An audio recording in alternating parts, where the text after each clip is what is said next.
Feel the quiet space within as we explore how ethical choices shape your life and the world around you. Each decision ripples through your being and touches others. Let us pause together. Close your eyes. Breathe deeply for 30 seconds and settle into presence. Share with us now your current time, your location, and one simple ethical intention you hold close. This moment of shared awareness is our foundation. Now, let us gently simplify the 5 Precepts Simplified Guide. Imagine your morning begins not with rushing, but with a gentle breath. As you stretch in the quiet room, notice the warmth of your hands, the soft light filtering through the window. This simple pause is where the 5 precepts, the bedrock of ethical living, truly meet your day. They are not heavy laws etched in stone, but gentle, living guides for how we move through the world with care. The first precept, to abstain from harming, is often misunderstood as merely avoiding violence. But true non-harming is active care. It's the quiet choice not to snap at your partner when tired. The deliberate pause before sending that sharp email. The conscious effort to see the person behind the mistake. It's the warmth you offer when you truly listen, not just wait to speak. This is the heart of the precept. Harmlessness as a continuous, active practice of kindness. Consider the ancient Zen monk tending his garden. His hands move slowly, deliberately, as he waters the seedlings. He doesn't just avoid stepping on a sprout, he feels the delicate life beneath his feet, adjusts his step with awareness, and waters each plant with the intention of its well-being. This simple act embodies the 5 precepts. He is present, non-harming in every movement, speaking gently to the earth, and his mind is clear. His morning routine is not a series of tasks, but a mindful practice of ethical living in action. Now, bring this simplicity to your own morning. As you prepare your coffee, feel the weight of the mug, the steam rising. Notice the tension in your shoulders from yesterday's stress. Before speaking to your child or partner, take one slow breath. Choose words that nurture, not wound. When you notice your mind racing with impatience, gently return to the feel of your feet on the floor. This is applying the precepts, non-harming through your posture, speech, and attention. It's not about perfection, but about awareness, moment by moment. Reflect now as you sip your coffee. Which precept feels most challenging today? Is it the quiet patience required when waiting in line? The courage to speak truth without harshness? The effort to truly see someone struggling? This is not a test, but an invitation. Notice the feeling without judgment. That awareness is already the practice. The challenge itself is the path, revealing where our deepest care is needed. The 5 precepts are not distant ideals. They are the fabric of your morning, your interactions, your very breath. They transform the ordinary into the sacred by infusing it with mindful intention. They remind us that every choice, however small, ripples through the web of life, shaping not only our own peace but the world we share. Now that we've established this foundation, let's explore how these principles shape our daily interactions, revealing the profound depth within the simplest moments of connection. As you read these words, notice the gentle rhythm of your breath. This moment, simple as it is, holds the entire teaching. Non-harming isn't reserved for grand gestures or distant mountains. It lives in the quiet space between thoughts, in the choices we make when no one is watching. It is the softness in your hand as you hold a door open for someone behind you. The pause before you respond when frustration rises. The conscious shift away from a sharp word to a gentle tone. These are not small things. They are the very fabric of ethical living woven into the ordinary thread of your day. Consider a moment you might overlook. Stepping aside quickly on a crowded sidewalk without a word, leaving another person feeling brushed aside. Or the automatic snap in your voice when your coffee order is wrong. A microaggression born of habit, not malice. We often miss these tiny moments because they happen so fast, so routinely, but in Zen, every moment is a chance to wake up. It is not about perfect behavior, but about noticing. Noticing when the impulse to harm arises, the slight edge in your voice, the impatient sigh, the thought that dismisses another's presence. This noticing is the heart of ethical discipline. It is the quiet recognition that in every interaction, we hold the power to create ripples of ease or tension. Think of the old Zen master who always carried a small, worn teacup. When a visitor arrived, he would pour tea with absolute care, his hands steady, his attention fully present. One day, a younger monk watched him, curious. "Master," he asked, "why do you pour so slowly? Why not just fill the cup quickly?" The master smiled and said, "Because the cup is not empty. It is full of the moment. To pour hastily is to disrespect the moment, to disrespect the person who will drink it. The care in the pouring is the care in the being." This small act of mindful pouring was his teaching, that ethics are not abstract rules, but the quality of our attention in the very act of being present with another. So pause now, not to judge, but to gently reflect. When did I choose harm today? Not in dramatic ways, but in the subtle choices, the way I spoke to the barista, the speed at which I walked past someone waiting, the tone I used when my phone rang during a conversation. What tiny moment did I miss the chance to offer kindness? What small harshness did I allow to pass through me? This reflection isn't about burdening yourself with guilt. It is about awakening to the truth that every interaction is a seed.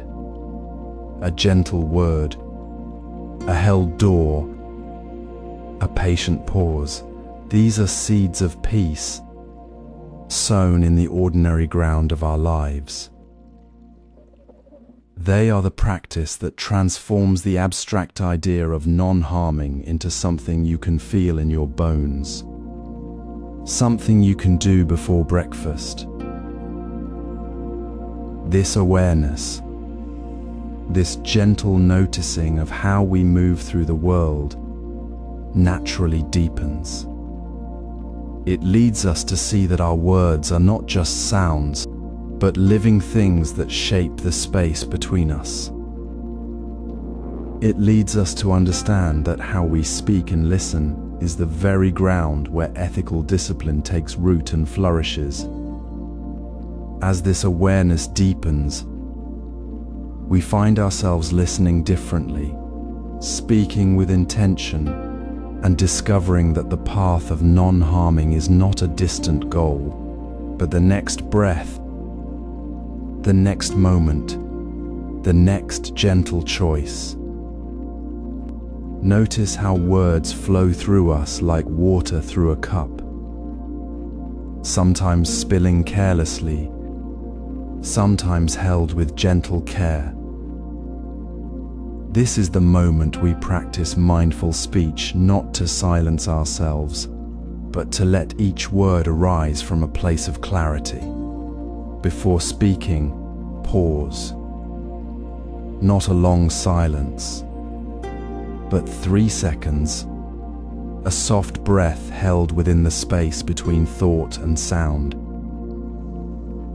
This pause is not empty. It is the fertile ground where ethics take root. In that brief space, ask gently, is this word truly needed? Or is it merely something I feel I should say? The need to speak often comes from urgency, from a place of fear or habit.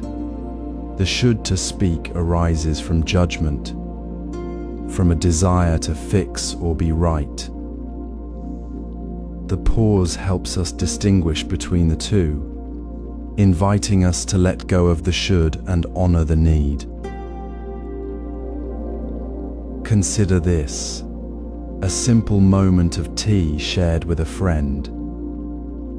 You notice their shoulders are tense, perhaps after a difficult meeting. Your first thought might be to offer advice, to say, "You should talk to your manager about that." But you pause. In that 3 seconds, you feel the warmth of the cup, hear the quiet hum of the room, and sense your friend's quiet exhaustion. You choose to say instead, "This tea is lovely today." The words are small, but they carry no weight of judgment. Later, you notice your friend's shoulders relax, a quiet sigh escaping them. You reflect, how did my words affect them in the last hour? Not with blame, but with tender awareness. The small, unhurried words became a moment of shared peace, not a burden. This is how ethical discipline lives in the ordinary, not in grand pronouncements, but in the quiet choices we make with each breath. The pause is not about perfection. Some days, the words spill out too quickly. That's okay. Each time you notice, you return to the space between breath and sound. You practice not to become a flawless speaker, but to honor the life your words touch. You ask, did my words bring ease or add tension? Did they reflect care, or merely my own need to be heard? This reflection is the heart of mindful speech. It turns the moment into a gentle mirror, showing us how our words ripple through the world we share. It asks us to see beyond our own thoughts and feel the quiet response in the eyes of another, in the shift of a breath, in the space where connection lives. When we practice this way, speech becomes more than sound. It becomes a vessel of care, a thread woven into the fabric of our shared humanity. The pause allows us to move from reaction to response, from self-centered words to words that honor the other. And this is where the practice deepens. For when speech is truly mindful, when words flow from clarity and care, we no longer need to guard the door of our words. We can turn our attention inward toward the deepest wellspring from which all words arise. With speech mastered, we turn inward to examine our deepest motivations.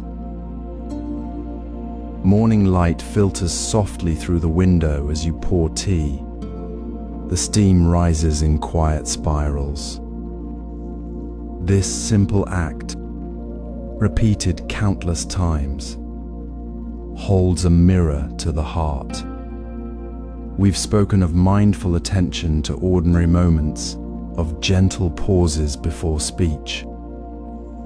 Now, let us turn inward to the source of those moments, the intention behind the action. True ethical discipline begins not in what we do, but in the quiet space before it, where intention takes shape. Often, we act without seeing the subtle currents driving us. We mistake the pull of ego, fear of being overlooked, desire for praise, the need to feel superior for compassion, a kind word offered to feel important, a helping hand given to receive gratitude, a boundary set to feel in control. All these can mask self-interest beneath a surface of care.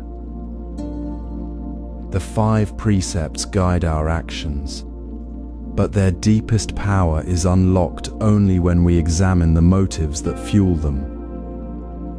Ask yourself gently, what did I gain by this action? Not just the outcome, but the inner shift. Did I feel a quiet satisfaction, a sense of being right? Did I feel more secure, more seen, more in charge? This journal prompt, simple as it seems, cuts through the illusion. It asks not for judgment, but for clear seeing. Reflect on a recent moment. Perhaps you shared advice, thinking it helpful, yet felt a flicker of pride when the other person thanked you. Or you declined an invitation, believing you were being honest, yet felt a pang of self-righteousness. When did your intention, wrapped in kindness, actually serve your own need for comfort, approval, or control? This is not about shaming ourselves. It is about waking up. It is about recognizing that compassion, pure and unburdened, flows effortlessly from a place of seeing others clearly, without the need to feel good about ourselves. It is the difference between offering a cup of tea because you genuinely wish the other person comfort, and offering it because you wish to be seen as a caring person. The Zen master might sit silently while pouring tea, not for the sake of the recipient alone, but for the quiet awareness of his own mind in that moment. He feels the intention. Is it to serve or to be seen serving?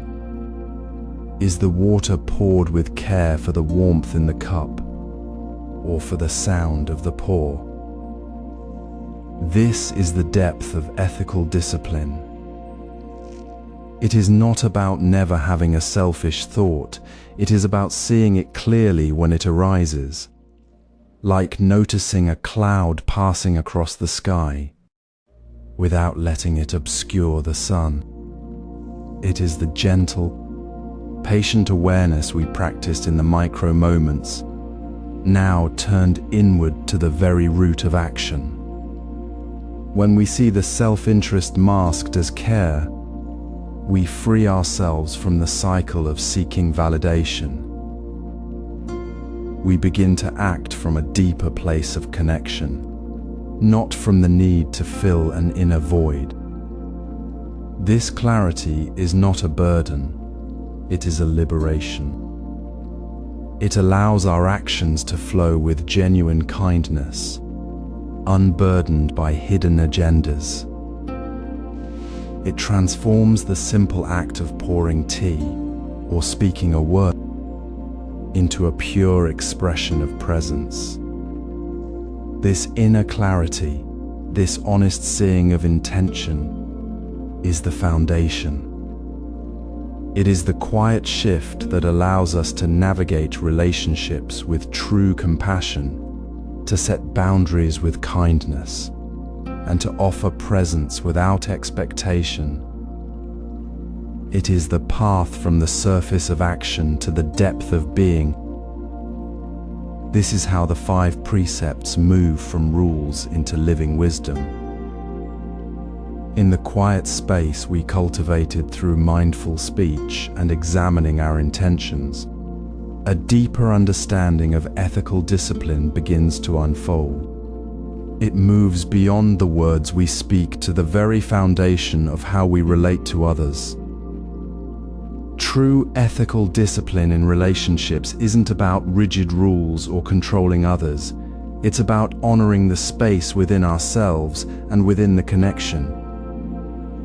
Boundaries, when understood rightly, are not walls built to reject others, but gentle, clear lines drawn with self-respect. They are the quiet acknowledgement that we are whole, complete beings, worthy of care and respect, including our own care. Consider the precise difference between saying, "I can't," and "I won't." "I can't" often stems from a sense of limitation, perhaps fear or obligation, and can feel like a burden placed on the other person. "I won't" comes from a place of clear intention, a conscious choice rooted in our own values and needs. It is a statement of self-awareness, not a refusal of the other. This small shift in language carries profound weight. It transforms a perceived lack into an act of integrity. When we say, "I won't," we speak from a place of knowing our own worth, not from a place of needing to be liked or avoiding discomfort. Reflect gently on your own life. Where have you blurred the line between your own needs and the desire to keep the peace? Perhaps you agreed to something that drained you, said yes when your heart whispered no, or stayed in a conversation long after your energy was spent, simply to avoid a moment of awkward silence or potential disagreement. These moments where we soften our boundaries to prevent conflict are not acts of kindness. They are often the quiet erosion of our own well-being, leaving us feeling unseen and ungrounded. They create a subtle tension beneath the surface, a quiet exhaustion that no one else notices. Ask yourself now, with kindness, when did I say yes when my true need was no? When did I silence my own voice to keep the other person comfortable, only to feel the weight of my own unspoken truth later? This reflection isn't about blame, it's about awakening. It's about recognizing the patterns that keep us from standing clearly in our own truth. Think of the ancient Zen story of the monk crossing the river with a woman. When she asked him to help her, he did so with care. Later, a student asked why he had crossed the river with a woman, breaking monastic rules. The monk replied, "I carried the woman across the river. Now I carry her no longer." He did not carry her burden of needing to cross. He met the immediate need with skillful action. He did not carry her need for him to be something he was not. His boundary was clear, not cold, but rooted in respect for both their paths. He honored the moment without attaching to it, without letting the interaction define his presence. Setting such boundaries with kindness is the essence of ethical discipline in relationships. It requires the same gentle courage we practiced in the pause before speaking. It is the quiet strength that says, "My well-being matters," without diminishing the other. It is the understanding that true connection flourishes not in the absence of boundaries, but in the clear space they create. When we honor our own boundaries as an act of self-respect, we create a deeper, more authentic space for others to be themselves too. This clarity of intention and action, this gentle strength in honoring the self within relationship, naturally extends to how we communicate in digital spaces. The same mindful presence we cultivate in person guides how we show up online, where boundaries are often even more easily blurred. In the quiet space between thought and action, we often forget that words sent into the digital ether carry unseen weight. A message typed in frustration, a comment shared without pause, a post that lands like a stone in a still pond. These are not neutral acts. They ripple through unseen connections, shaping how others feel and how we are known. This is the ethical weight of the unseen message, a dimension of our digital lives that demands our deepest attention. It is not about the volume of words, but the intention behind them, the care with which we choose to send them into the world.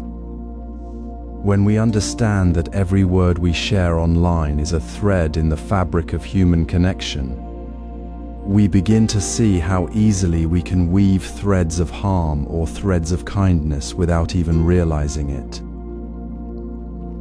Consider this simple moment. A notification appears, a message that stirs a familiar irritation. The fingers move toward the keyboard, ready to type a sharp reply. In that instant, there is a choice. The old habit might be to send the words now, to let the heat of the moment speak.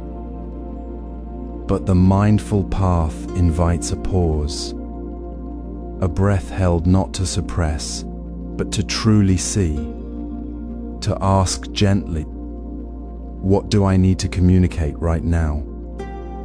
What does this message truly serve? In that pause, the anger may soften. The need for retribution may dissolve, and a kinder, clearer response may arise. This is the practice of knowing when to pause before sharing online. It is not about silencing ourselves, but about ensuring our words are a vessel for understanding, not a weapon for release. Reflect now on your own digital presence. When you send a message, what intention guides your words? Does it arise from a place of care, or from a reaction you will later regret? Look at the trail of words you leave, the posts you share, the comments you make, the messages you send in the heat of the moment. Does this digital footprint reflect the values of kindness and clarity you hold dear? Or does it reveal a disconnect between your inner intention and your outer expression? This is not about perfection, but about awareness. It is about noticing when your digital actions are a reflection of your true self, and when they are a distraction from it. The question is simple, yet profound. How does my digital footprint align with my values? This reflection is not a burden, but a gentle invitation to live with greater integrity. It is the natural extension of the mindful clarity we began cultivating in CH2SV01, where we learn to set boundaries rooted in self-respect, not fear. Just as we honor our own need for peace by saying "I won't" rather than "I can't," we honor others by choosing words that do not cause harm. In the digital realm, this means remembering that the person on the other end of the screen is not a faceless entity, but a fellow traveler in this moment of shared humanity. Every word we send is a small act of creation, shaping the world around us. So we pause, we breathe, we choose. With this mindful awareness of digital ethics established, we now turn our attention to the workplace, a space where boundaries, communication, and intention shape not just our daily interactions, but the very culture we create.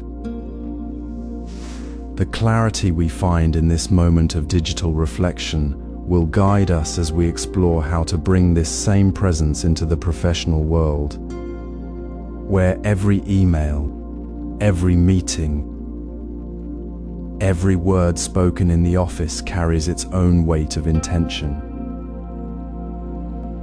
Consider the weight of a single decision made under pressure. In the quiet hum of a busy office, a manager faces a deadline crunch. A client demands a report by noon, but the data is incomplete. A quick fix, skipping a verification step, would meet the deadline, making the client happy now. Yet it risks error, trust, and long-term harm. This moment holds the essence of workplace ethics. It is not about grand gestures, but the quiet choice when the path of least resistance calls. The difference lies between what is merely good enough to get by and what is truly right, aligned with integrity, even when no one is watching. Choosing the right path requires seeing beyond the immediate pressure to the ripple effect on people and purpose. True ethical discipline here is not rigid rule following. It is the mindful awareness that says, "I choose to honor the truth of this work," rather than "I can't afford the time for accuracy." It is the pause before sending that email that rushes to cover a mistake, instead of crafting a message that owns the situation with clarity. In this space, we see that convenience is often the quiet thief of integrity.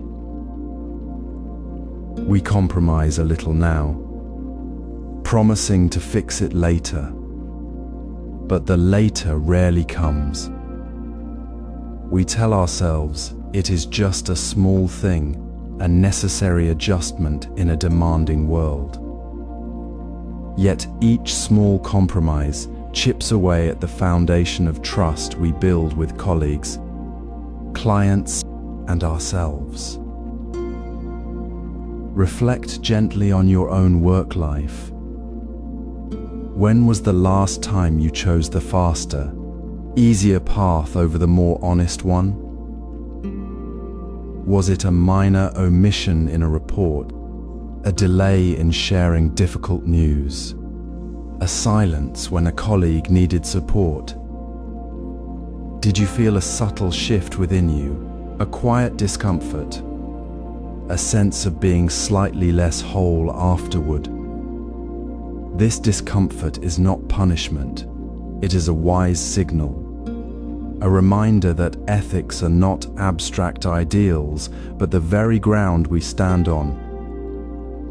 It asks us not to judge, but to simply notice, where did I trade integrity for the comfort of convenience? Not to shame, but to awaken, to see clearly how the path of least resistance often leads to a deeper, more costly detour. This mindful reflection on workplace choices is not an exercise in self-criticism. It is an act of profound self-respect.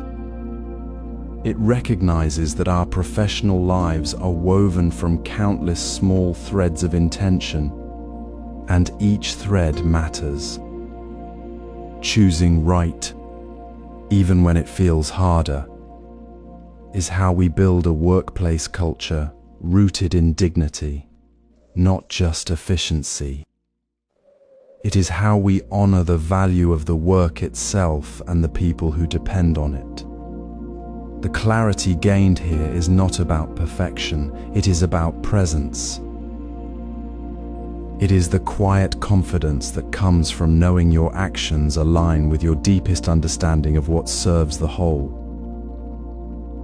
This mindful approach to workplace decisions now extends to how we engage with the resources that sustain us.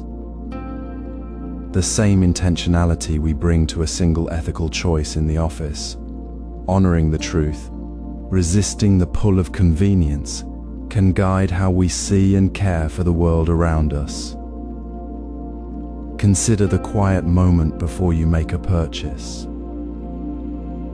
That small space between desire and action holds a profound question. What does this choice truly cost? Not just to my wallet, but to the hands that made it, the earth that provided it, and the peace I seek within myself. Ethical awareness in consumption is not about perfection, but about presence. It asks us to see beyond the convenience of a quick click or a disposable item, to feel the ripple of our choices on the intricate web of life. We often trade mindful presence for ease, buying what is easiest, cheapest, or most immediately available, without pausing to ask if it aligns with the values we hold dear. This subtle shift, choosing convenience over care, creates a quiet erosion of integrity, a slow fading of our connection to the world we inhabit. It is not about denying ourselves comfort, but about recognizing that true comfort arises from actions that serve, not harm. Imagine a simple scene, a monk in a quiet garden, preparing tea. He does not rush to the nearest store for pre-packaged leaves.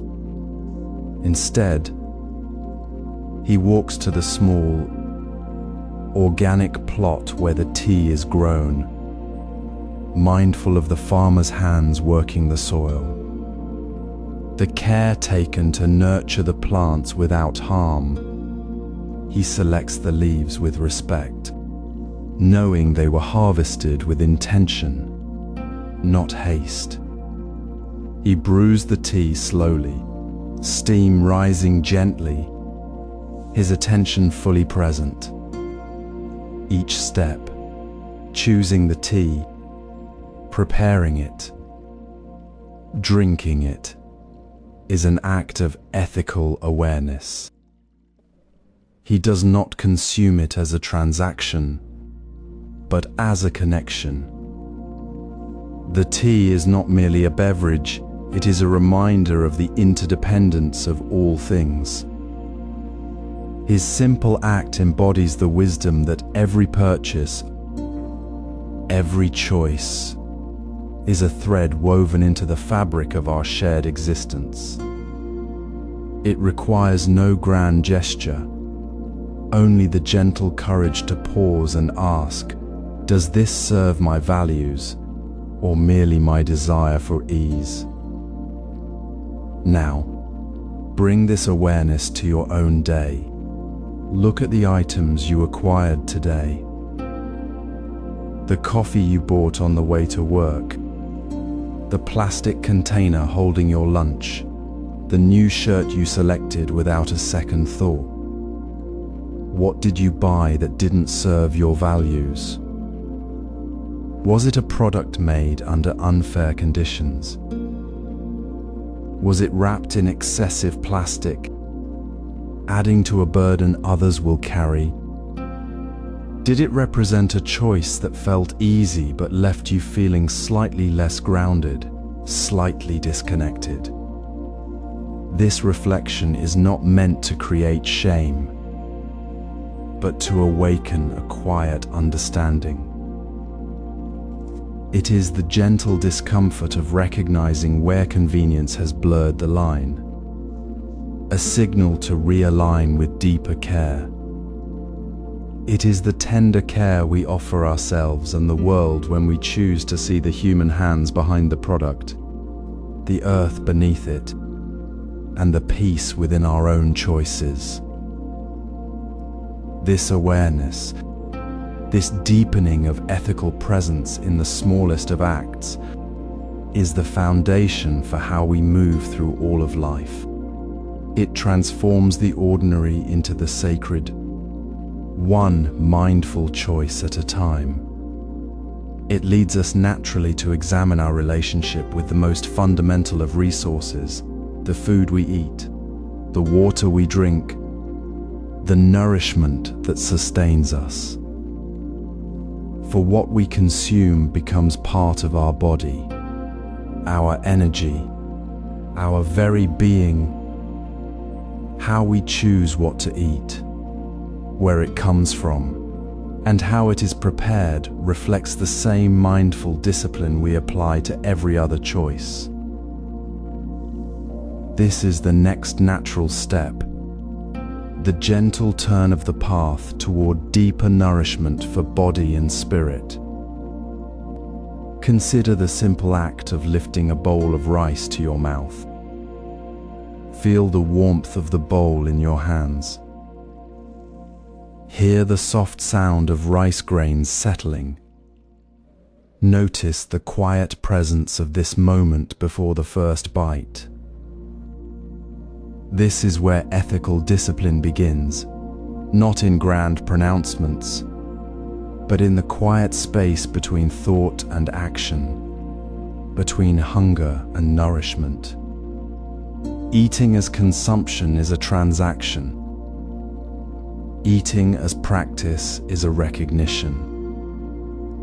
It is the gentle acknowledgements that every grain of rice carries the care of a farmer's hands, the sun on a field, the rain that nurtured the seed, and the hands that brought it here. Your choice of what to eat, how to eat it, and what to leave behind is not merely personal. It is a thread in a vast, living web connecting you to the earth and to countless others. When you pause before the meal, ask yourself not just what you will eat, but how you feel about it. Did you feel a flicker of impatience? A moment of gratitude for the abundance? A subtle pull of habit towards something quick and easy? Notice that feeling without judgment. It is not about right or wrong, it is about awareness. This is the heart of mindful eating. A Zen monk once shared a story about his morning meal. He would sit with his bowl of rice, feeling the weight of each grain, the warmth rising from the bowl, the quiet hum of the morning outside. He did not eat to fill an empty space, but to meet the moment. One day, a visitor asked why he took so long. The monk simply placed his bowl down, looked at the rice, and said, "This rice is not just rice. It is the earth's care, the farmer's patience, the sun's gift, and my own awareness. To rush this is to miss the whole." He did not speak of ethics as a rule. He lived it in the texture of the grain, the warmth in his hands, the quiet pause before the bite. In that moment, the food was no longer merely sustenance. It became a teacher, revealing the intricate, interdependent dance of life that supports us. Now, consider your own meal. Before you take the first bite, pause. Notice the feeling in your body. Is there a subtle tension, a habit of rushing, or perhaps a deep calm? Notice how the food came to be, how it touched the hands of others, how it rested on the earth. Feel the connection. This awareness is not about adding more to your to-do list. It is about releasing the automatic, the habitual, so you can truly see the gift before you. It is about honoring the web of care that makes your meal possible. When we eat with this presence, we step out of the role of mere consumer and into the role of a participant in a shared, living system. The simple act of eating becomes a practice of respect, a quiet way of saying thank you to the world that sustains us. This mindful approach transforms how we handle conflict. For the same stillness that meets a simple meal becomes the ground for meeting difficult moments. The awareness cultivated in the quiet pause before eating carries into every interaction, every conversation, every moment where we might choose reaction over response. We begin to see that conflict, too, is not just an event, but a moment within a larger web. A moment where our choices can either tighten the knot or gently loosen it. This is how ethical discipline deepens from a concept into the very rhythm of our being. It is not about perfection in every bite, but about the gentle, persistent return to awareness. It is about recognizing that in the simple act of eating, we are already living the teachings. This mindful awareness, carried from the table into the world, becomes the quiet strength that transforms how we meet every challenge, every moment of friction, every encounter with another. It is the stillness that allows us to choose clarity over chaos, compassion over reaction, the deep knowing that we are never alone in the moment.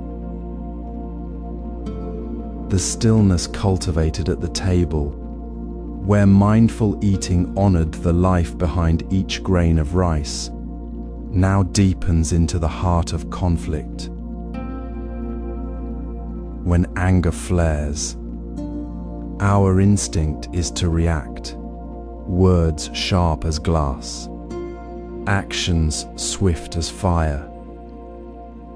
Yet true ethical discipline asks for something quieter, braver, the courage to pause, not the pause of avoidance, but the deep, grounded pause of presence. In that breath between thought and action, the heat of anger begins to cool, revealing the true shape of the situation. Conflict, we realize, is not a threat to be fought, but an opportunity to see clearly, to understand the other's pain as our own. Anger distorts, patience restores the view. Imagine two gardeners, their hands stained with earth, arguing fiercely over a fence that divides their plots. One accuses the other of blocking the sun.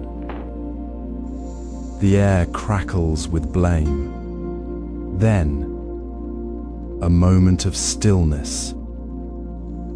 One gardener notices a single butterfly resting on a leaf, its wings catching the afternoon light.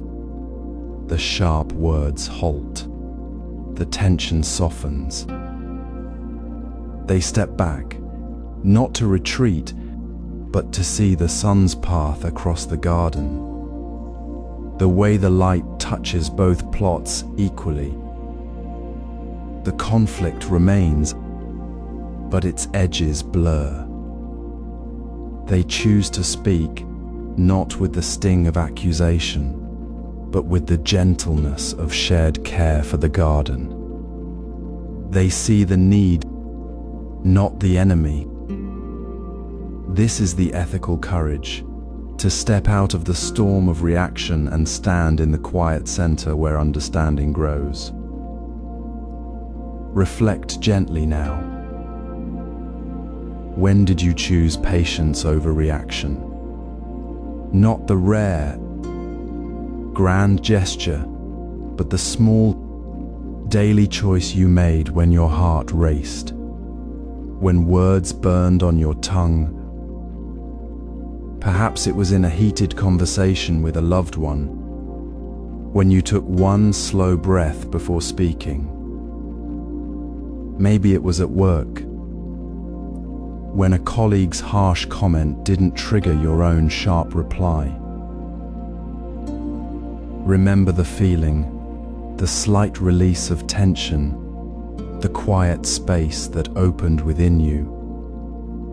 That moment, however brief, was the seed of ethical discipline taking root in your life. It wasn't about being perfect or never feeling anger. It was about choosing awareness over automatic response. It was the recognition that your reaction, however natural, could either build a wall or a bridge. This practice of pausing, of seeing conflict as a chance to connect rather than a reason to divide, transforms how we carry ourselves. It shifts the burden we often hold: anger, resentment, the weight of past hurts, into something lighter. When you choose patience, you don't just ease the moment, you release the emotional burden that has been carried for years, unawares. You let go of the story you've been telling yourself about the conflict, about the other person, about your own worth in the struggle. The space created by that pause becomes a place of healing for both you and the other. This patience extends to releasing emotional burdens, not through force, but through the gentle, unwavering presence of mindful awareness. It is the quiet strength that flows from the table to the heart, from the garden to the world. And in that release, we find not just peace in conflict, but the deep, unshakable peace of being fully present, exactly as we are. Consider the quiet space between breaths after a difficult conversation has ended. You might still feel the heat of anger, the tightness in your chest, the familiar sting of resentment. This is the moment we often forget to tend to, yet it is precisely here that ethical discipline deepens beyond theory into living truth. Resentment, that subtle poison we carry, harms both the one who holds it and the one it is directed toward. It distorts our vision, hardens our heart, and cuts us off from the very connection we seek. It is not a sign of strength, but a heavy burden we unknowingly place upon ourselves. The practice we explore now is simple yet profound, the gentle art of unclenching the heart. It is not about forgetting or excusing harm, but about releasing the grip that binds us to pain. Imagine holding a clenched fist for hours, the muscles aching, the blood flowing less freely. Resentment is that fist, tight around a memory, a wrong, a perceived injury. Unclenching means consciously loosening that grip, allowing the tension to soften, letting the breath flow more freely within. It begins with a single, mindful moment of recognition. Ah, here is the clenched fist of resentment. Then, with patience, we invite the hand to open, not to let go of the truth of what happened, but to release the grip on the hurt. This is not passive resignation. It is an active, compassionate choice to stop feeding the fire within. In the Zen tradition, there is a story of a monk who carried deep resentment toward a fellow practitioner who had spoken harshly to him years before. This resentment became a constant companion, coloring his practice, his interactions, his very sense of self. One day, while sweeping the garden, he noticed the deep grooves his clenched fists had made in his palms. He looked at his hands, so tight with old pain, and realized he was the one being poisoned. He stopped sweeping, closed his eyes, and simply breathed.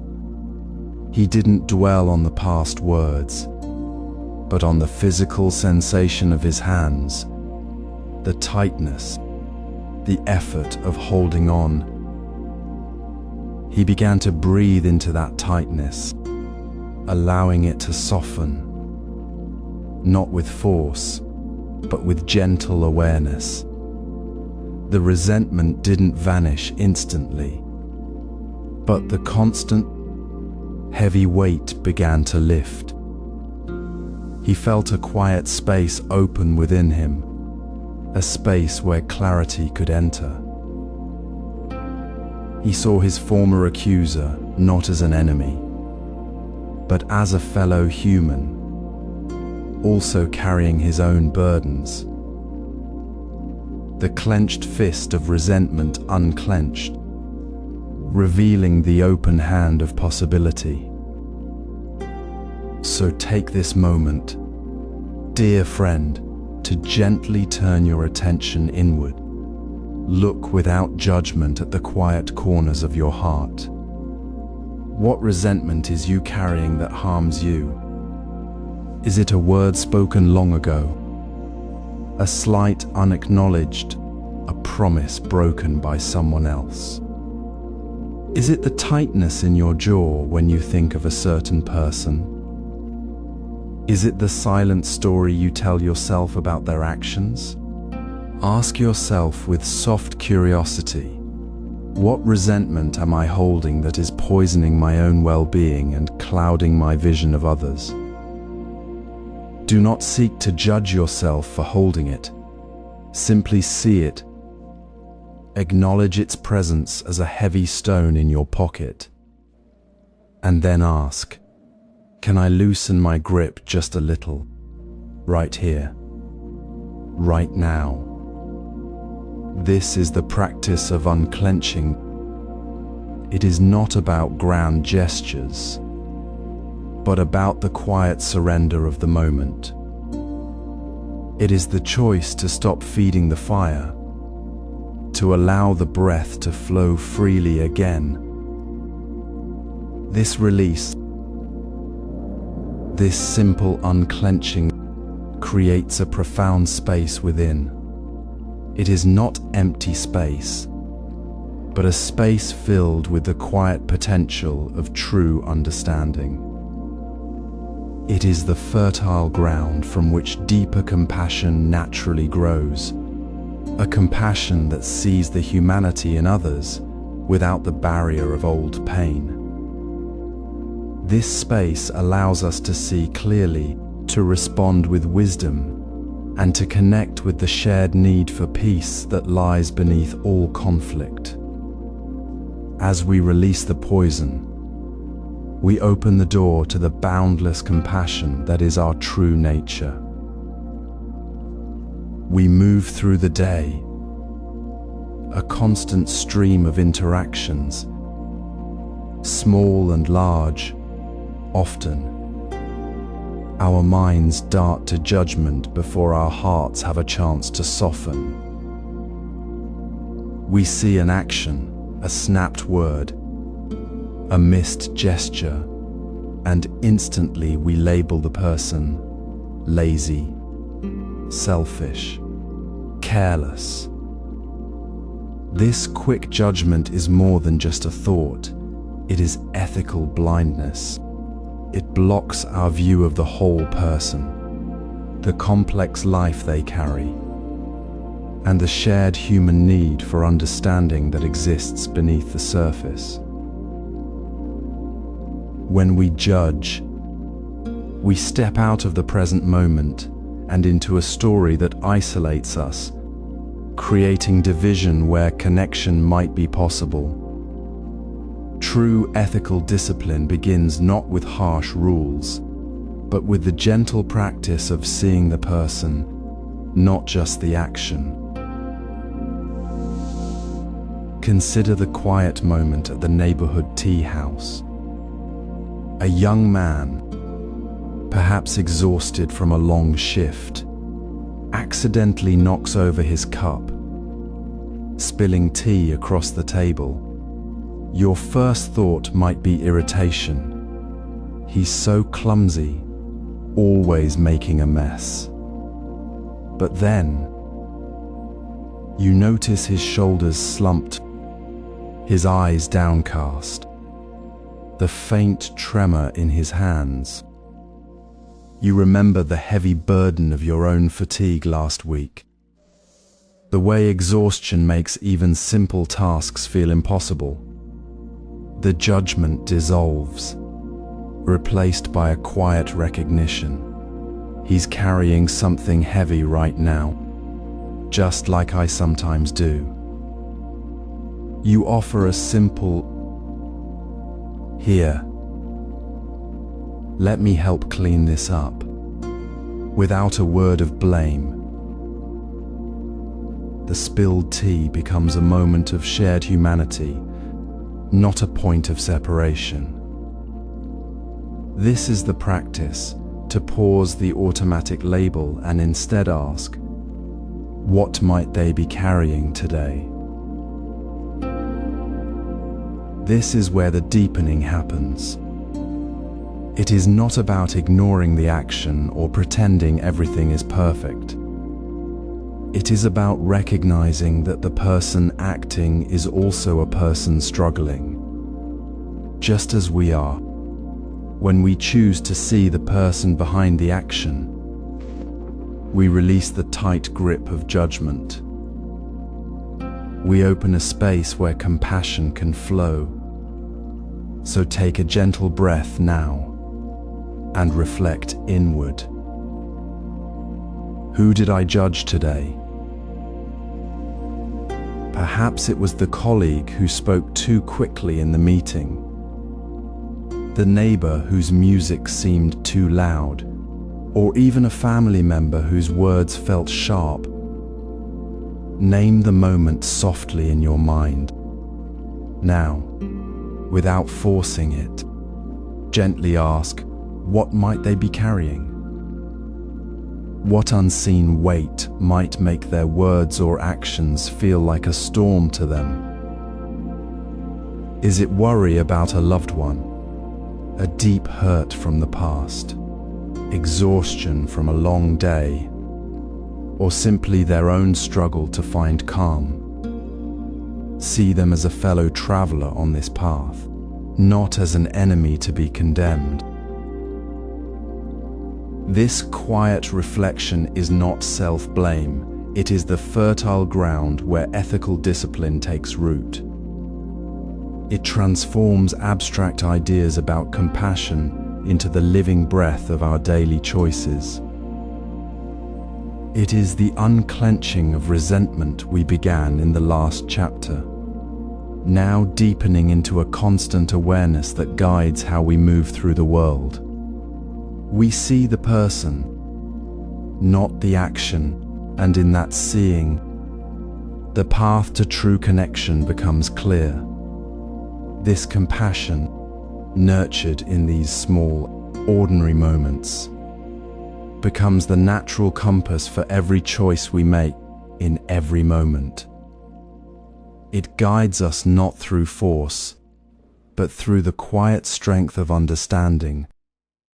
And this understanding, this seeing clearly without judgment, is where true ethical living begins to unfold. Consider the ordinary moment of pouring tea, the steam rising like a quiet sigh. We often see the spill or the smooth pour as a simple event, a thing that happened. But in the deep reflection of karmic understanding, we see it as something far more profound. Each action, no matter how small, is not merely a result, but a seed planted in the fertile ground of our being. It carries the potential to grow, to ripple outward in ways we may never fully see. The gentle unclenching of resentment we practiced, the mindful seeing that recognized the person behind the action, these are not isolated moments. They are seeds we plant daily, shaping the very soil of our experience. Think of an old monk in a simple tea house. One morning, as he carefully poured hot water into a teacup, his hand trembled slightly. A single drop of hot water spilled onto the wooden floor. The young apprentice, watching, braced for the monk's sharp word. Instead, the monk paused, looked at the small dark stain, and with quiet presence, gently wiped it away with a cloth. He then refilled the cup, his movements unhurried. Later, the apprentice noticed how the monk's calm presence eased the tension in the room when a customer arrived flustered. The small act of mindful attention to the spill, no blame, no hurry, had created a ripple of peace. It wasn't the spill itself that mattered, but how it was met with awareness. That single, small choice to respond with care rather than reaction became a seed that nurtured a calmer atmosphere for all. This is the karmic truth, the smallest ethical choice, offered with attention, sets a current moving through the stream of our lives and the lives around us.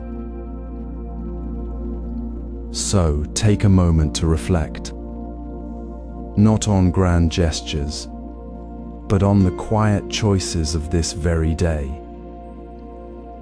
What small action created a positive ripple? Perhaps it was a pause before speaking when frustration arose, a genuine smile offered to a stranger, the willingness to truly listen without interrupting. Notice how a kind word eased a colleague's burden, how a moment of patience in traffic created a tiny space of calm for another driver, or how simply choosing to put down your phone and be present with a loved one shifted the energy of the room. These are the seeds. They may seem insignificant, like a single drop falling into a still pond, but they create circles of influence that expand beyond the immediate moment. They shape the quality of our interactions, the atmosphere we cultivate, and the very environment we inhabit. This understanding reveals how our choices shape our environment. As we gently release the need to judge the actions of others, we find a quieter path within ourselves. This mindful seeing, this deep recognition of shared human struggle, becomes the compass guiding our own choices. Now, let us turn our attention to the subtle landscape of our daily lives, where the most profound ethical currents often flow through the smallest channels. We might overlook the morning choice to pause before speaking, the quiet decision to truly listen to a friend's words, or the simple act of offering a small smile to a stranger. These moments, seemingly insignificant, carry an ethical weight we often fail to perceive. They are not mere background noise to our larger lives. They are the very fabric weaving the quality of our existence. Consider the Zen master who begins each day not with grand declarations, but with the mindful preparation of tea. He does not rush to pour the water. Instead, he observes the steam rising, feels the warmth of the cup in his hands, and chooses to be fully present for the moment of pouring. This small act is not just about tea, it is a conscious alignment with presence and care. It sets a tone. That morning's quiet attentiveness echoes through the day. Later, when a colleague expresses frustration, the master does not snap a defensive reply born of haste. Instead, he remembers the warmth of the cup, the steam rising in the quiet dawn, and chooses to listen deeply, to respond with patience. The tea poured with care becomes the seed from which the gentle response grows. This is the quiet truth. The ethical tone of our entire day is often established in those early moments of choice, before the busyness of the world claims us. Reflect now, dear friend, as the day unfolds. What small action today, perhaps unnoticed by others, aligned with your deepest values? Was it the moment you chose to put down your phone and truly hear your child's story? Was it the choice to offer help without waiting to be asked? A simple gesture of kindness? Was it the decision to speak truthfully without causing unnecessary harm, even when it was difficult? Not the grand gestures, but the quiet choices made in the ordinary flow of life. Ask yourself gently, without judgment, did I act from a place of care? Or did I react from the automatic patterns of the day? Did my smallest action today nurture connection? Or did it subtly create distance? This reflection is not about finding fault, but about recognizing the profound power held within the seemingly ordinary. This quiet awareness, this ability to see the ethical significance in the smallest moment, transforms how we approach daily challenges. It shifts our perspective from reacting to the surface of events to understanding the deeper currents of our choices.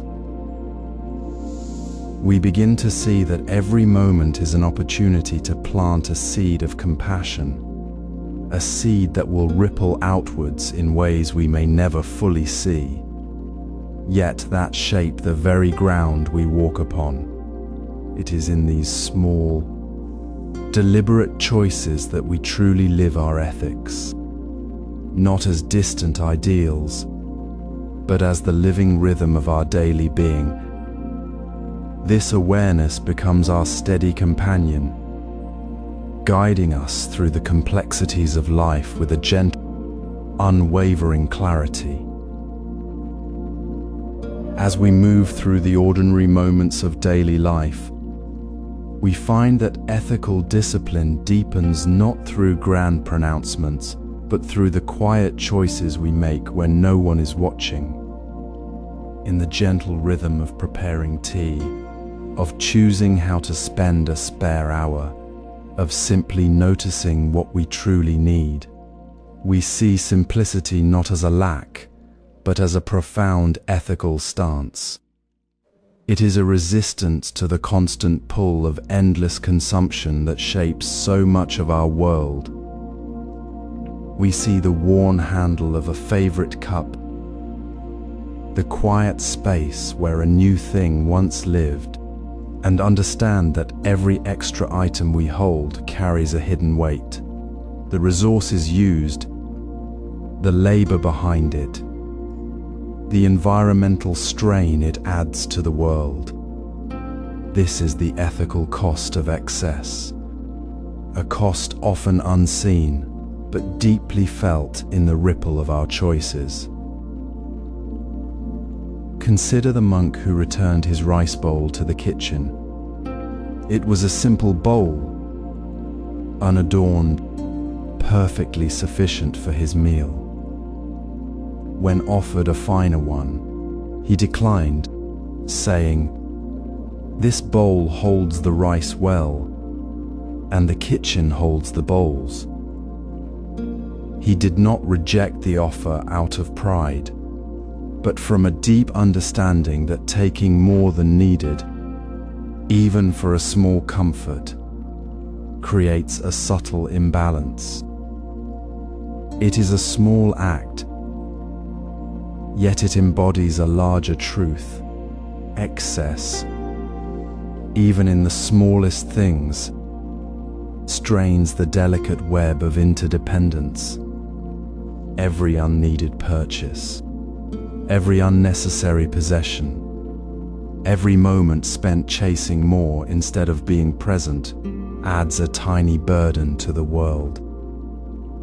It whispers to us that we are separate from what we consume, rather than part of a shared, interconnected life. The ethical choice, then, is to recognize that what we need is already enough, and to release the urge to fill the space with more. This reflection invites us to look inward with kindness. not with judgment, but with a gentle curiosity. What can I release to live more simply? Not just physical things, a cluttered shelf, an unused gadget, but the mental clutter of constant comparison, the emotional weight of keeping up, the unspoken expectation that we must always have more. What single thing, perhaps a habit, a worry, a commitment that no longer serves, can we let go of today? This is not about deprivation, but about uncovering the spaciousness that comes when we stop filling the empty space with noise. It is the quiet truth that simplicity frees us to see more clearly, to care more deeply, to be more fully present in the one moment we truly have. As we practice releasing the unnecessary, we begin to understand that simplicity is not merely a personal choice. It is a way of being that honors the earth, the hands that create, the community that sustains us. The space we create by letting go becomes a vessel for deeper connection, for the quiet listening that comes when we are no longer distracted by what we lack or what we could have. This same openness to release, this gentle letting go of the extra, extends naturally to how we listen to others. When we are not burdened by our own need to fill the silence or to add to the conversation, we can truly hear the words, the pauses, the unspoken needs in the space between us. We listen not to respond, but to understand, just as the monk listened to the quiet truth of his bowl. In the quiet moments between words, we often miss the most profound ethical teaching of all. True listening is not passive hearing, but an active practice of presence, a gentle discipline that shapes our entire being. We hear sounds, but to truly listen requires setting aside our own thoughts, our need to respond, our desire to be heard first. It means opening our hearts to the unspoken truth in another person's words, their pauses, their quiet sighs.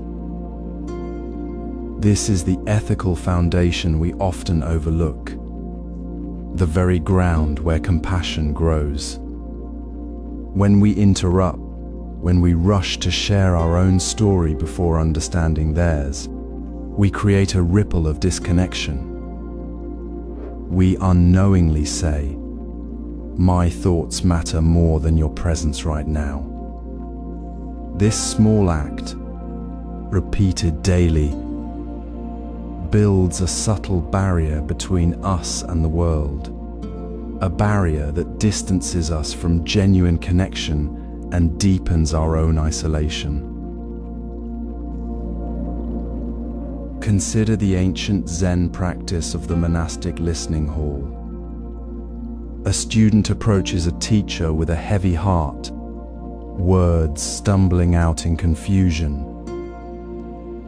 The teacher does not offer advice, does not fill the silence with words of their own. Instead, they sit quietly, eyes soft, hands resting gently, fully present with the student's struggle. The student feels seen, truly heard, not judged or fixed. The silence becomes a spacious container where truth can emerge naturally. Only when the student feels completely safe to speak their deepest need does the teacher offer a single word, a gentle insight that resonates because it was earned through that deep listening. This is not mere politeness, it is ethical discipline in action.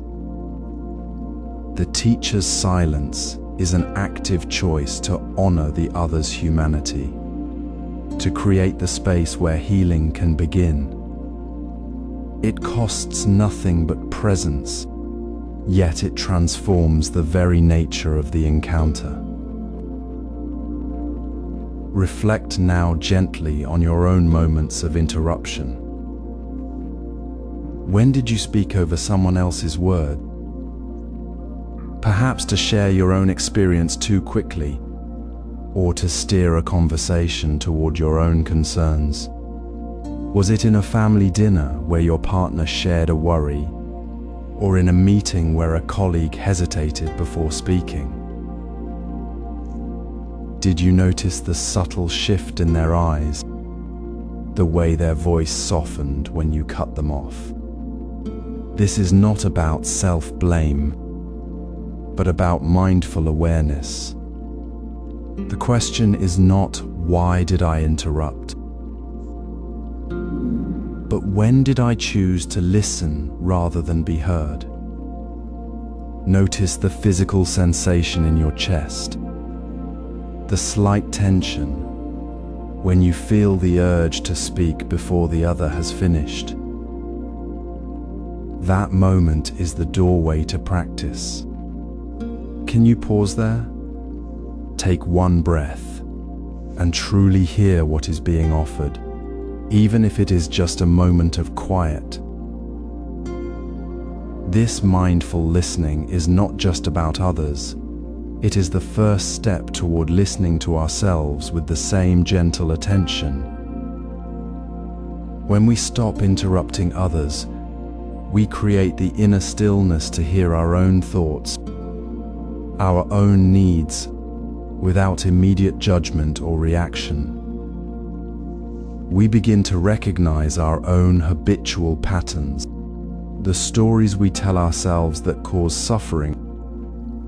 The discipline of truly listening to another dissolves the illusion that we are separate, showing us that every interaction is a mirror reflecting our own state of mind.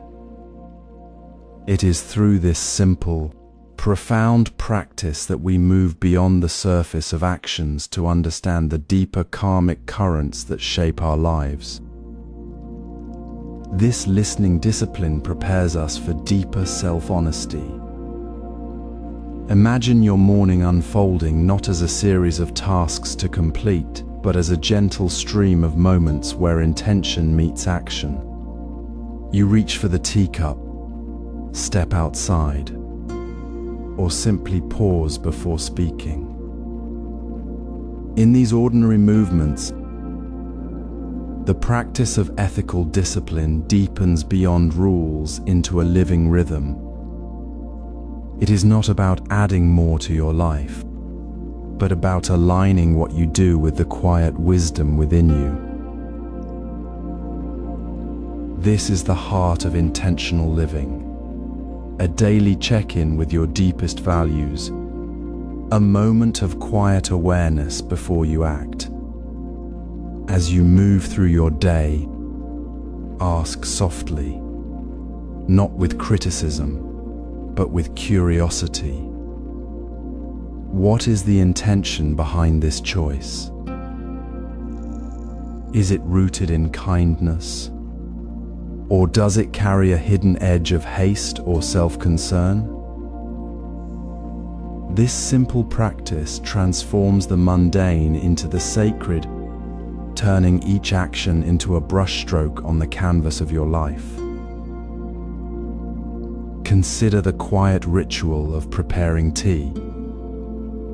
The water hisses gently as it boils, the steam rising in soft spirals.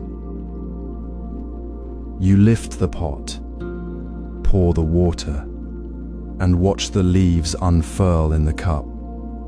In this moment, there is no rush, no distraction. Your attention rests fully on the warmth of the cup in your hands, the aroma filling the air, the simple act of offering a drink to another, you notice the intention to bring comfort, to create a space for connection. There is no need to speak, yet the gesture itself speaks of care. This is ethical discipline in motion, a choice made not out of duty, but from a place of presence. The tea becomes a mirror reflecting your inner state. Did your hands move with patience, or with the impatience of a mind already racing to the next task? In that moment, you see how your inner intention shapes the outer world. Now, as you reflect on your day, let this be a gentle invitation, not an examination. Not did I do enough, but how did my actions today serve others, even in small ways? Did you listen without planning your reply when a friend shared worry? Did you choose words that eased attention? Or did you speak too quickly to fill silence? Did you pause to help someone carry a heavy bag, or simply pass by? The answer may be quiet. A single moment of kindness noticed or missed. There is no judgment here, only the soft light of awareness. The value lies not in the grand gesture, but in the noticing itself, the willingness to see where your actions touched another life. This is how ethical discipline becomes real, not in grand vows, but in the quiet alignment of each breath, each step, each word. As you close your eyes for a moment, feel the weight of this practice settling within you. It is not about perfection, but about returning again and again to the intention to be present, to act with care. The space created by releasing excess and listening deeply now holds this new awareness. It is a spaciousness where ethics is not a burden, but a natural expression of who you are. This integration reveals how ethics transforms our relationship with self.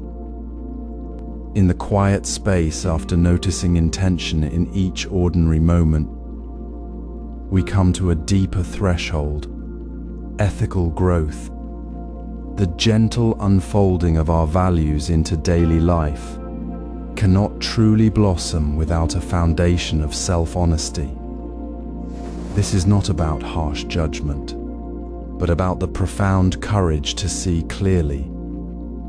Even when the view is uncomfortable, we might notice the slight tension in our shoulders when a colleague speaks, or the quick, dismissive thought that arises when a request feels inconvenient.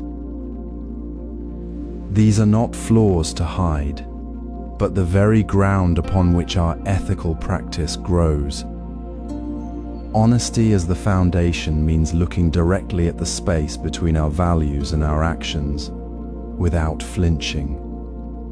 It means seeing the gap where we say we care about kindness but react with impatience, or where we claim to value truth, but soften the message to avoid discomfort. This is the courage to face the truth we often avoid, the blind spot we've carefully cultivated in the shadows of our awareness. Consider the simple act of pouring tea. A Zen practitioner might sit with a chipped cup, noticing the uneven rim, the slight tremor in the hand. For months, they might have ignored the chip, placing the cup carefully to hide its flaw, avoiding the discomfort of acknowledging it. The cup holds tea, but also the reflection of the hand that pours it. Only when they finally see the crack, truly see it. Not as a flaw to cover, but as part of the cup's history, do they begin to pour with a new kind of care. They stop hiding the imperfection and pour with the honesty of the cup's true nature. This small act mirrors the ethical work we must do. We cannot pour the tea of integrity with a cup we refuse to see. The crack in the cup is our ethical blind spot, the habit we've overlooked, the unspoken judgment we've nurtured, the truth we've turned away from. It is not about being perfect. It is about seeing the reality of our moment, however imperfect. So take this moment to gently turn your attention inward. What ethical blind spot am I avoiding? Is it the way I speak when tired? The subtle ways I dismiss others' feelings to feel safe? The unspoken resentment that curdles in my heart? Perhaps it is the easy comfort of avoiding a difficult conversation because it feels too hard, or the quiet self-deception that allows a small dishonesty to become routine. This question is not meant to burden, but to invite a soft, clear gaze. It asks us to pause with the same gentle curiosity we might bring to noticing the intention behind a simple cup of tea. To face the uncomfortable truth requires no grand gesture, only the quiet willingness to say, "This is where I am, and this is what needs my attention." It is the simplest, most radical act of courage to see what we have been avoiding, not to condemn, but to allow the light of awareness to transform the shadow. This honesty, this gentle, persistent facing of our own truth, naturally cultivates a deep gratitude for the clarity that comes when the blind spot is seen, for the freedom that arises when we stop hiding, for the quiet strength found in knowing our own path.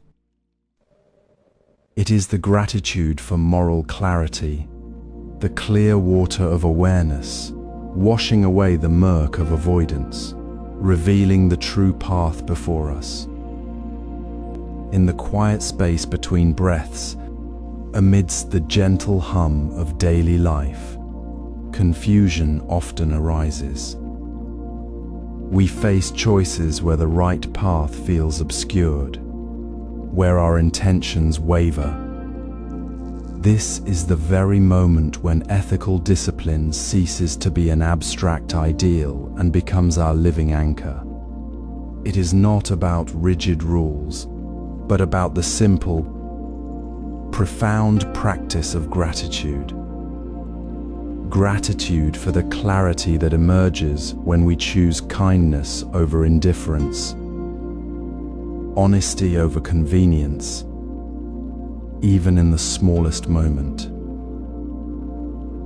This is the heart of moral clarity, the quiet recognition that we navigated a moment with integrity, however gently.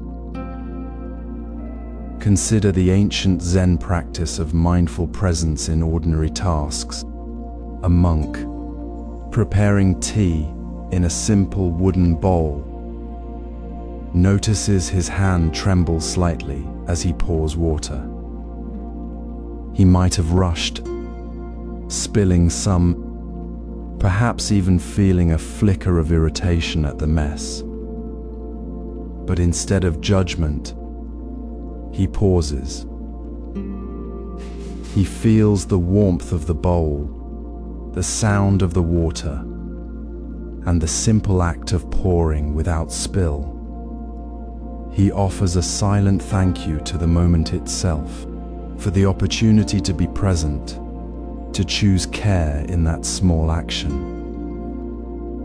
He is grateful for the clarity that arose in that very instant of mindful pouring, a clarity that was the ethical choice itself. The spill was not a failure. It was the ground upon which gratitude for the choice to slow down and be careful could take root. This practice transforms the ordinary into a sacred space for ethical awareness. So, let us bring this practice into our own lives, not as a grand gesture, but as a gentle habit. Pause for a moment now. Recall a single, ordinary moment today. Perhaps it was resisting the urge to snap an impatient reply when someone interrupted you. Maybe it was choosing to listen fully to a friend who needed support, rather than checking your phone. It might have been acknowledging a mistake you made, even when it was uncomfortable. What was the small ethical choice you made? Now, feel the quiet space within you where that choice happened. In that space, say silently, or even softly aloud, "Thank you. Thank you for the moment of clarity. Thank you for the choice to align with your deeper values. Thank you for the simple gift of seeing the right path, however briefly, in the midst of the ordinary flow." This is not mere politeness, it is the deepening of your ethical compass. This practice of gratitude for moral clarity is not passive. It is an active cultivation.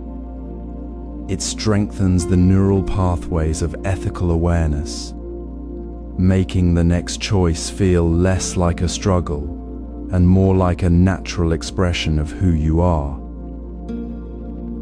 It softens the edges of self-judgment that often cloud our moral vision, replacing criticism with the warm light of appreciation for the effort to be good. When we truly feel gratitude for the ethical moments we lived, even the small ones, we are no longer merely avoiding harm. We are actively nurturing the fertile ground from which compassion naturally grows. This gratitude deepens our capacity for compassion. In the quiet space between breaths, where thoughts gently settle like leaves on still water, lies the true ground for ethical choice. This is not about rigid rules or the pressure of doing right. It is about the deep, unhurried awareness that allows choices to arise naturally from our core, not from the turbulence of reaction. When we are swept away by the current of habit, frustration, or desire, our choices often become ripples of harm, unintended or unexamined. But when we pause, breathe, and return to the stillness within, we discover a different source. Here, presence itself becomes the ethical dimension, the very fabric of how we engage with the world. Every choice, no matter how small, gains weight and meaning when it emerges from this place of clear awareness, not from the noise of the moment. Consider a simple moment, reaching for a cup of tea. In the rush of the morning, we might grab the first cup we see, barely noticing its warmth or the sound of the water. This is a choice made by reaction, by habit, perhaps even by stress. Now, imagine pausing for a single breath before lifting the cup. Feel the weight, See the steam. Hear the silence of the room. In that pause, a different choice emerges, perhaps choosing the cooler cup to avoid burning, or simply savoring the warmth without rushing. This small act is not merely about tea, it is the practice of being fully present with the choice itself. It is the ethical dimension made tangible, seeing the situation clearly, feeling the impact of our action on the moment, and choosing with care, not just convenience. This is not about perfection, but about the gentle, continuous return to awareness in the very act of choosing. Reflect now on your own day, not with judgment, but with the tender curiosity of a friend observing a flower. Recall a choice you made today, perhaps speaking gently to a colleague, choosing to pause before responding to an email, or simply noticing the urge to hurry and choosing to slow down.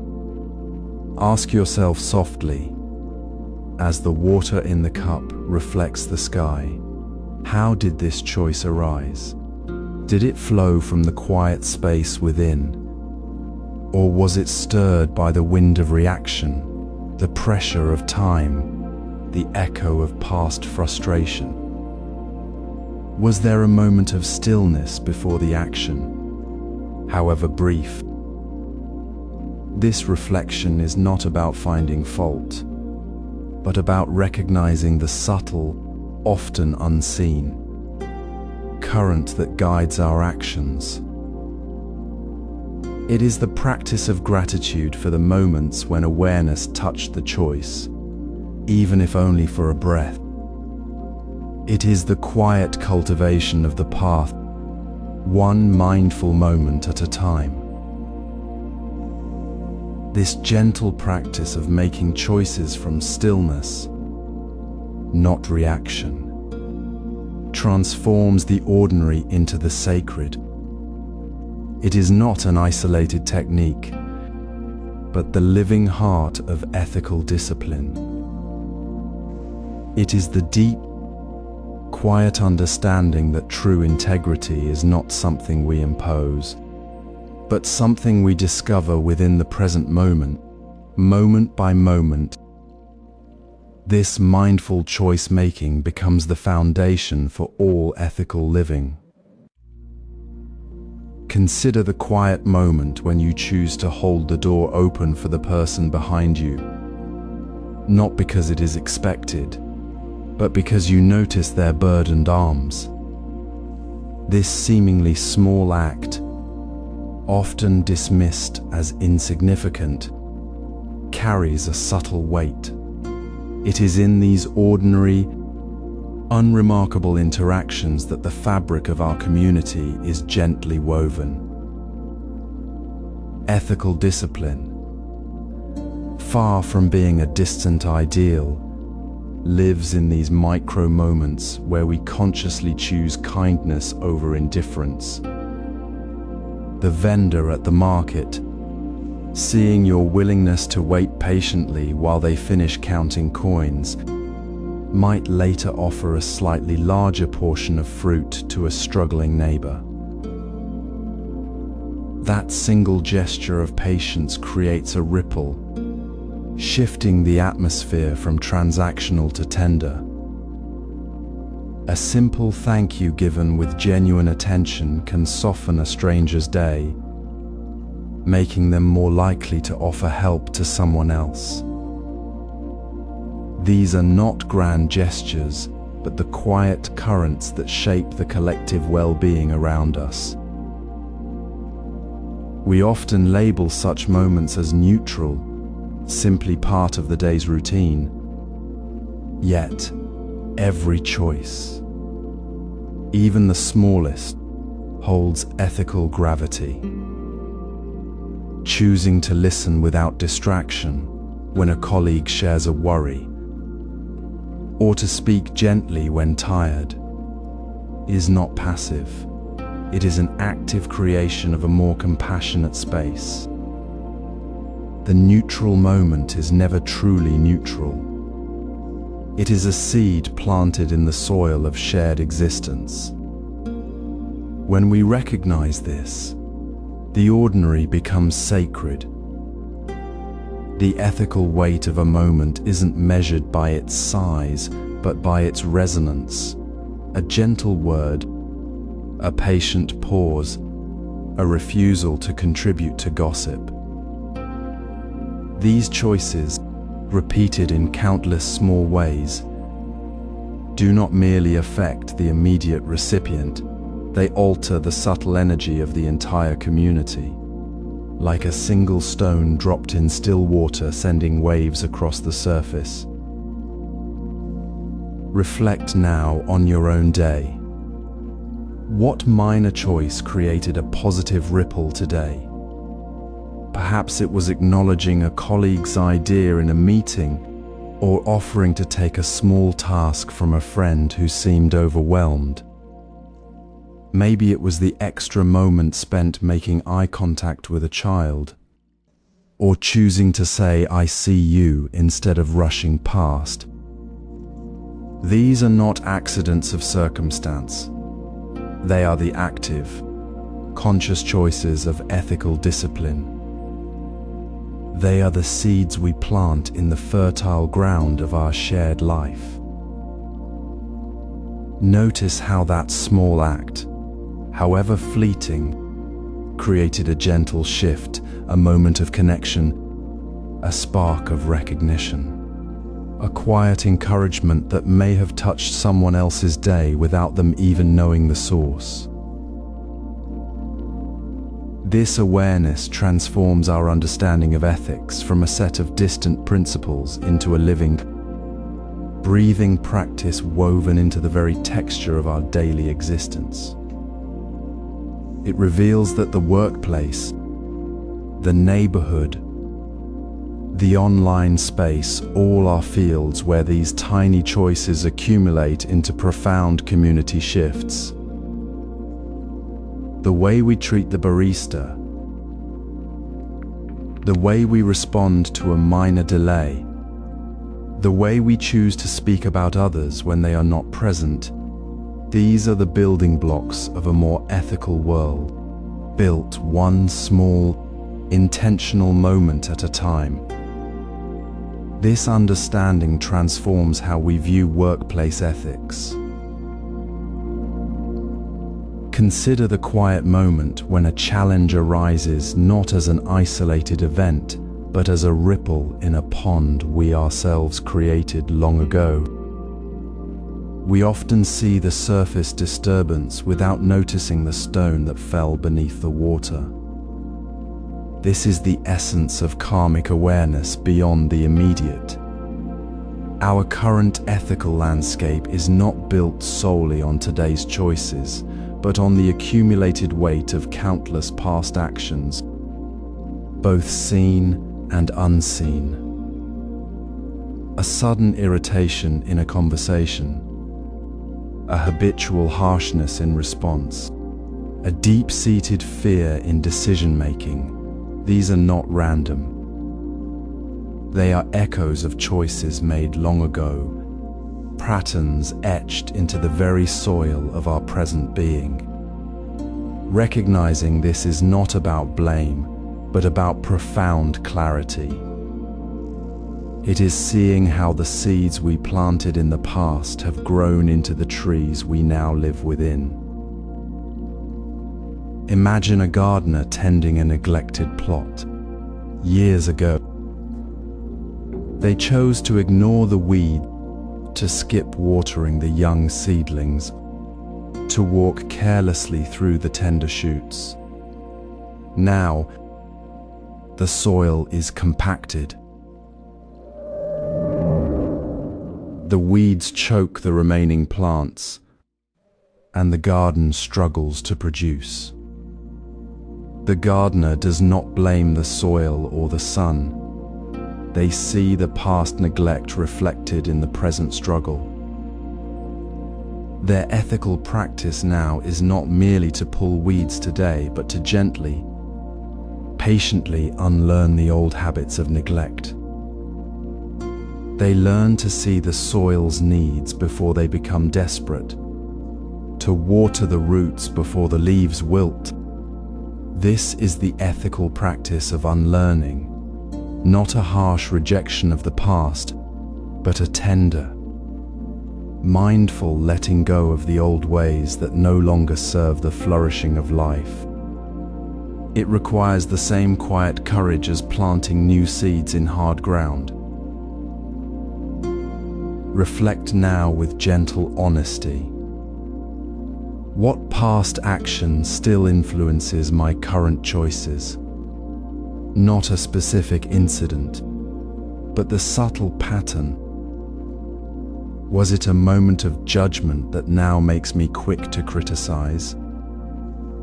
A choice to withdraw that now keeps me from opening to connection? A habit of self-criticism that still whispers when I face uncertainty?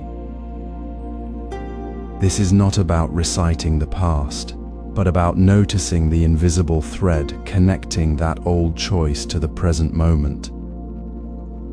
When you feel that familiar tension, that automatic reaction, pause.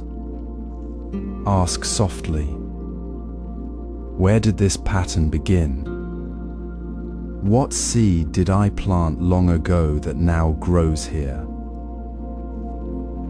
Feel the quiet space between the old pattern and the new possibility. This is where true ethical discipline deepens. It is not adding more rules, but dissolving the old, unhelpful habits that cloud our clear seeing. This awareness is not passive observation. It is the fertile ground for a different kind of action. When we see the karmic roots of our present challenges, we no longer react from the shadow of the past. We act from a place of understanding, with the clarity to choose differently, moment by moment. It transforms our relationship with the present moment. We see the difficulty not as an enemy to fight, but as a teacher showing us where to heal, where to unlearn, where to plant a new seed. This deepens the practice begun in the micro moments of CH06 SC01, moving beyond simple kindness to a wisdom that sees the entire garden of our life. This awareness guides our approach to digital ethics. The gentle patter of rain against the window pane mirrors the quiet rhythm of breath we often forget in the rush of daily life. When pressure builds, when the world seems to tighten its grip, our habitual reactions can surge like a sudden gust. But within that tension lies the sacred space of the ethical pause, a momentary return to presence before the next action takes root. This is not about forcing calm or suppressing emotion. It is the simple, profound act of recognizing the rising heat of stress and choosing, even for a single breath, to step back from the automatic reaction. It is the quiet decision to not let the storm inside dictate the words spoken or the hand raised. Consider the moment when your patience snaps during a traffic jam, fingers tightening on the steering wheel, a sharp thought forming about the driver ahead. The ethical pause invites you to feel that tension. Acknowledge it without judgment, and then consciously choose a different path. Perhaps you take a slow breath, release the grip on the wheel, and instead of honking, you simply let the frustration pass like the rain on the glass. This is not perfection, It is the gentle, persistent practice of returning to your deepest intention when the ground feels unstable. It is the recognition that even in the storm, the foundation of kindness remains beneath our feet. This practice deepens with each moment we choose awareness over reaction. It is the unlearning of old reactive patterns that we have accumulated through countless small choices. As SC01 taught us, it is not about blaming ourselves for the past, but about recognizing how those past choices shape our present responses, as SC02 illuminated. Now, in the thick of stress, we step into the space between stimulus and response. We ask not, "Why am I angry?" but "How can I act with kindness right now?" This is the essence of ethical discipline in the heat of the moment. It is the accumulated strength of all those micro moments of kindness we nurtured before, now rising to meet the challenge. Reflect with gentle curiosity as the day unfolded. When did stress tighten your shoulders? Where did you feel the pull to react hastily or harshly? Pause now and ask, how did I act ethically when stressed today? Not seeking a perfect answer, but simply noticing where your awareness touched the moment of pressure. Did you choose patience? Did you speak with care? Did you pause before responding? This reflection is not a judgment, but a deepening of the awareness that forms the very ground of our ethical life. It is the quiet recognition that even in the smallest stress, we have the capacity to choose the path of clarity. This resilience, this ability to find the ethical pause amidst the pressure, is not confined to the quiet moments of our physical world. It extends into the digital spaces we inhabit, where words travel faster than thought and connections feel both intimate and distant. The calm presence we cultivate in the traffic jam or the crowded hallway becomes the steady hand that guides our interactions online, where the absence of face-to-face presence can make ethical choices feel even more challenging. The discipline we practice in the heat of stress prepares us to navigate the subtle pressures of the digital realm with the same mindful clarity. This resilience extends to how we handle digital interactions. In the quiet space between breaths, where the mindful pause of Chapter 3 holds its gentle presence, we arrive at a deeper current of ethical understanding. Forgiveness is not a soft surrender or a sign of weakness, but a profound karmic practice. It is the deliberate choice to release the heavy stone we carry, resentment knowing that holding it only sharpens our own wounds. When we cling to anger or hurt, we feed a karmic cycle that spins us further from peace, trapping us in a loop where each moment of bitterness becomes a new seed for suffering, not only for the other, but for ourselves. The true ethical weight lies not in the initial hurt, but in the refusal to let it define our next step. Consider the simple act of pouring tea. A moment of distraction, a slight tremor in the hand, and hot liquid spills across the table. The immediate reaction might be frustration, a sharp word, or the urge to push the cup away, to punish the clumsiness. But in the Zen way, We see the spill not as an enemy to be fought, but as an invitation. The teacher does not scold or clean the mess hastily. Instead, they simply say, "This is water. This is tea. Let us see it clearly." They do not blame the spilled tea or the trembling hand.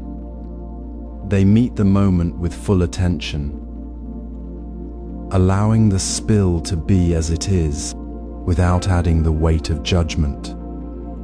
The spilled tea becomes a mirror, showing how quickly we can turn a simple accident into a story of failure. And when the teacher chooses to clean it with calm hands, not to fix the mistake, but to restore the space for the next cup, that is forgiveness in action.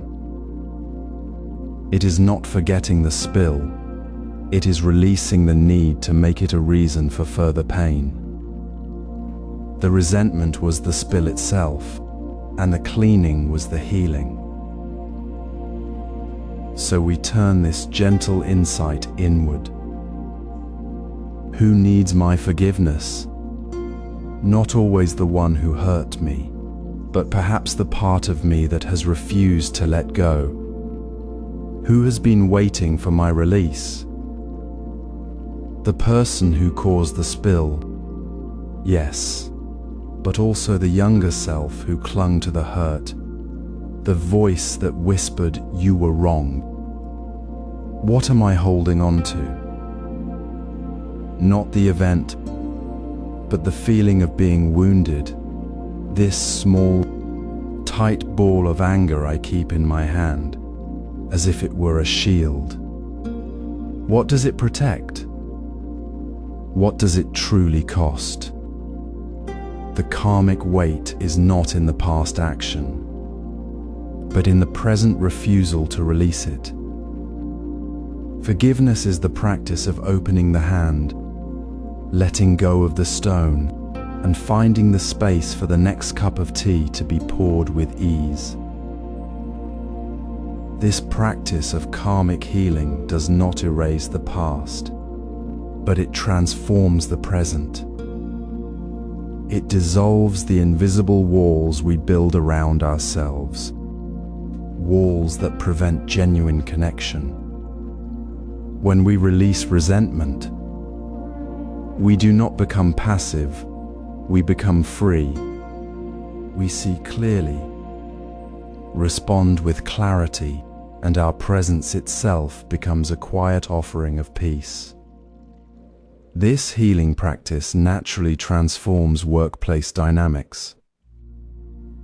It shifts the energy from blame to understanding, from conflict to collaboration, because the ground beneath our feet is no longer poisoned by old wounds.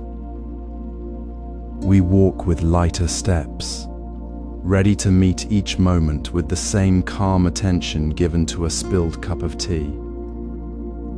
Leadership in the Zen way is not about the loudest voice or the quickest solution.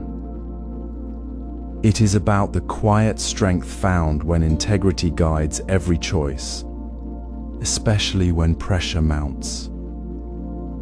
We have cultivated mindful presence in stress and released resentment through forgiveness, preparing a clear space within ourselves. Now, this inner clarity becomes the compass for our most significant decisions as leaders. It is the moment when the path of ease, the path of what seems efficient, meets the path of what is truly right. Choosing the latter requires a different kind of courage, not the loud roar of defiance, but the steady, quiet resolve of the heart that knows its ground. Consider the story of a temple headmaster. A wealthy donor offered a large sum for the temple's new building. but only if the headmaster approved a plan that cut corners on materials, risking safety and the temple's long-term integrity. The donor insisted the plan was efficient, the fastest way to secure the funds and move forward. The headmaster felt the pressure of the community's needs, the urgency of the project. He could have nodded, taken the money, and called it progress. But he remembered the deep silence of his morning practice, the clarity gained from releasing the weight of past grievances. He knew the donor's plan was not efficient in the truest sense. It was merely expedient, a shortcut that would cost the temple its safety and its soul. So, he declined the offer. He explained the risks clearly and sought a different path, one that honored the temple's purpose and the trust of its people. It took longer. It required more difficult conversations. But the building was sound. The community's trust deepened, and the headmaster's leadership became a quiet example of unwavering integrity. This is the essence we reflect on now. When did you stand at that crossroads? When did a project deadline or a team member's request present a choice between a swift, easy path and one that required honesty, even if it meant delay or discomfort? When did you feel the subtle pull of expediency whispering, "Just do it this way, it's easier"? And then, in that quiet moment, did you hear the deeper voice, the one that speaks of trust, of long-term strength, of being true to the values you hold? It might not have been a grand moment. It could have been refusing to misrepresent a project's status to a client, speaking up about an unfair practice within your team, or simply admitting a mistake to your colleagues instead of covering it up. That moment, when integrity was chosen over the immediate relief of ease, is where leadership truly takes root. It is not about never making mistakes. It is about the conscious choice to align your actions with your deepest understanding of what is right. Even when no one is watching, even when the path seems harder. This practice of choosing integrity, of seeing the true cost of expedient choices, is not a burden. It is the foundation of authentic leadership that fosters genuine respect and creates work environments where people feel safe to be their whole selves. It transforms the workplace from a place of transaction into a place of shared purpose and trust. The courage to choose the ethical path, even when it feels less efficient, builds the unshakable ground upon which true collaboration and innovation can grow. It is the quiet strength that echoes in every decision made with presence and compassion. This leadership focus, this commitment to integrity in the very core of our choices, naturally extends to how we delegate responsibility, ensuring that trust flows not just upwards, but through every level of the team. Building on the integrity we cultivate through mindful presence and released resentment, we now turn to how that integrity flows into the very fabric of our work. When we delegate, it is not merely assigning tasks, but offering a profound trust. True delegation builds connection, not just moves work from one person to another. It requires us to see the potential in others, to share responsibility with genuine care, not to shift difficult tasks onto someone else while we avoid the discomfort of engagement. This is the difference between ethical delegation and what we might call ethical outsourcing, where we pass on the hard parts without being present for the outcome, without holding space for the person carrying that load.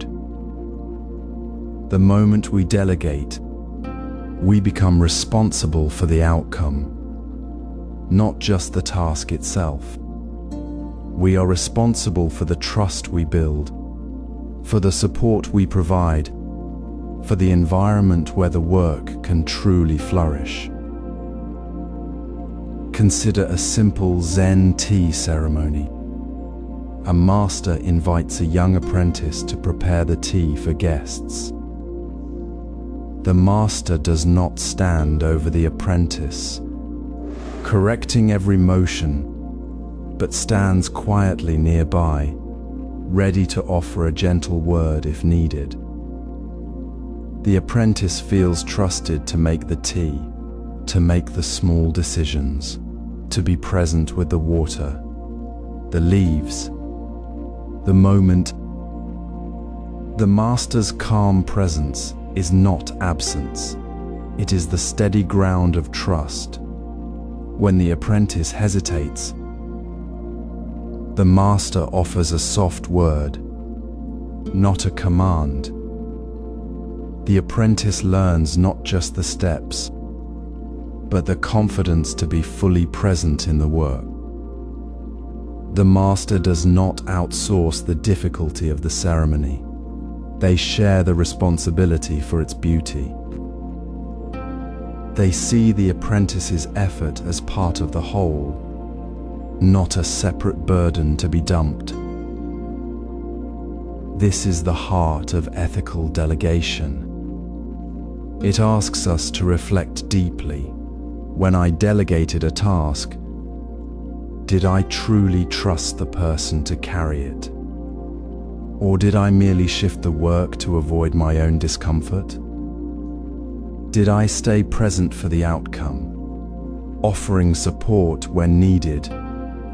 Or did I disengage once the task was given? Did I see the work as mine to manage? Or did I recognize that the person doing it was part of the responsibility? When we handle responsibility for others' work, we ask not just what was done, but how we supported the doing. We ask if the trust we offered was real, or if we simply handed off the burden. This reflection moves us beyond simple task completion to understanding the human connection within the work. It asks us to feel the weight of the trust we hold, to be present for the effort, not just the result. How did I handle responsibility for others' work? Did I build trust, or merely move the task? Did I stay present, or step away once the task was assigned? This gentle questioning, offered without judgment, transforms the way we lead. It dissolves the illusion that delegation means we are no longer involved. It reminds us that integrity in leadership means we are always present for the whole work, for the people doing it, and for the outcome they co-create with us. This transforms how we navigate workplace politics. Consider the quiet hum of an office, the subtle currents of interaction that often feel like political currents. We may instinctively see these as distractions or even threats to smooth work. But what if we approach them not as obstacles to navigate, but as opportunities to practice profound ethical engagement? This is the heart of compassionate office politics. It begins with a simple yet transformative shift, the practice of seeing the person behind the position. When a colleague speaks with sharpness in a meeting, or a project takes an unexpected turn, creating tension, we can choose to move beyond the surface role, the demanding manager, the quiet team member, and recognize the deeply human being within. They carry their own anxieties, hopes, and unseen burdens, just as we do. This is not sentimentality. It is the clear-eyed recognition that every position is held by a person, deserving of fundamental respect and understanding. A Zen master once observed a heated argument between two monks over a shared responsibility. Instead of taking sides, he simply asked each one, "What is it that you are afraid to lose?" He saw the fear beneath the conflict, not the position of the monk. This quiet question, rooted in compassion, dissolved the tension, not by ignoring it, but by acknowledging the human heart at its core. In our own workplaces, this practice means pausing before reacting. When a task is delayed or a comment feels pointed, we gently ask ourselves, what might this person be experiencing right now? What need might they be trying to meet? It requires the calm presence we cultivated in ethical delegation. It means choosing to respond with a simple, "I hear you're concerned about the timeline. Could we talk about what might help us both feel supported?" Rather than retreating into defensiveness or judgment. This is not about being passive. It is about actively engaging with the human reality of the situation. Take a moment now to reflect softly. Recall a recent moment of office tension. Perhaps it was a disagreement during a planning session, or a missed deadline that caused frustration. How did you respond? Did you see the person behind the words, the potential fear or pressure driving their actions? Or did you meet the surface behavior with your own reaction, perhaps a sharp comment or silent withdrawal? Notice the quality of your response. Was it rooted in a sense of shared humanity, or did it tighten the knot of tension? This gentle reflection is the practice itself, not an examination to judge, but an opening to deepen our compassion. This compassion that transforms how we navigate the subtle dynamics of the office, that sees the human beneath the role, is not confined to the workplace. It flows naturally into the broader landscape of our work. It becomes the foundation for sustainable business practices that honor the well-being of all stakeholders, not just the bottom line. The same mindful attention to the person behind the position guides us to build systems that support people, not exploit them, and to make choices that consider the long-term health of our community and our planet. This compassion extends beyond the office door, shaping how we steward resources, nurture relationships, and create value that endures.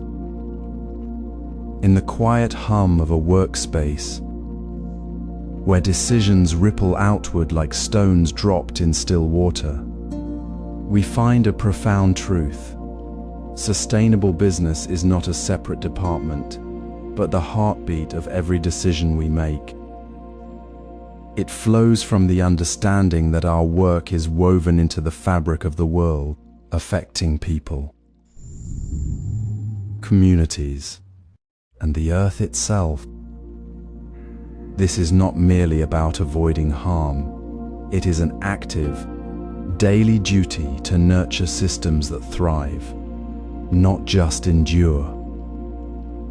The ethical cost of chasing only immediate gain, cutting corners, ignoring long-term impacts, prioritizing speed over care becomes clear only when we pause to see the broken vase left behind, not just the profit on the ledger.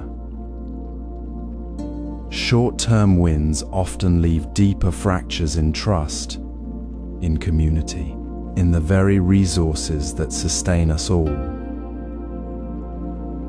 Consider the ancient Zen story of a young monk who accidentally broke a master's cherished vase.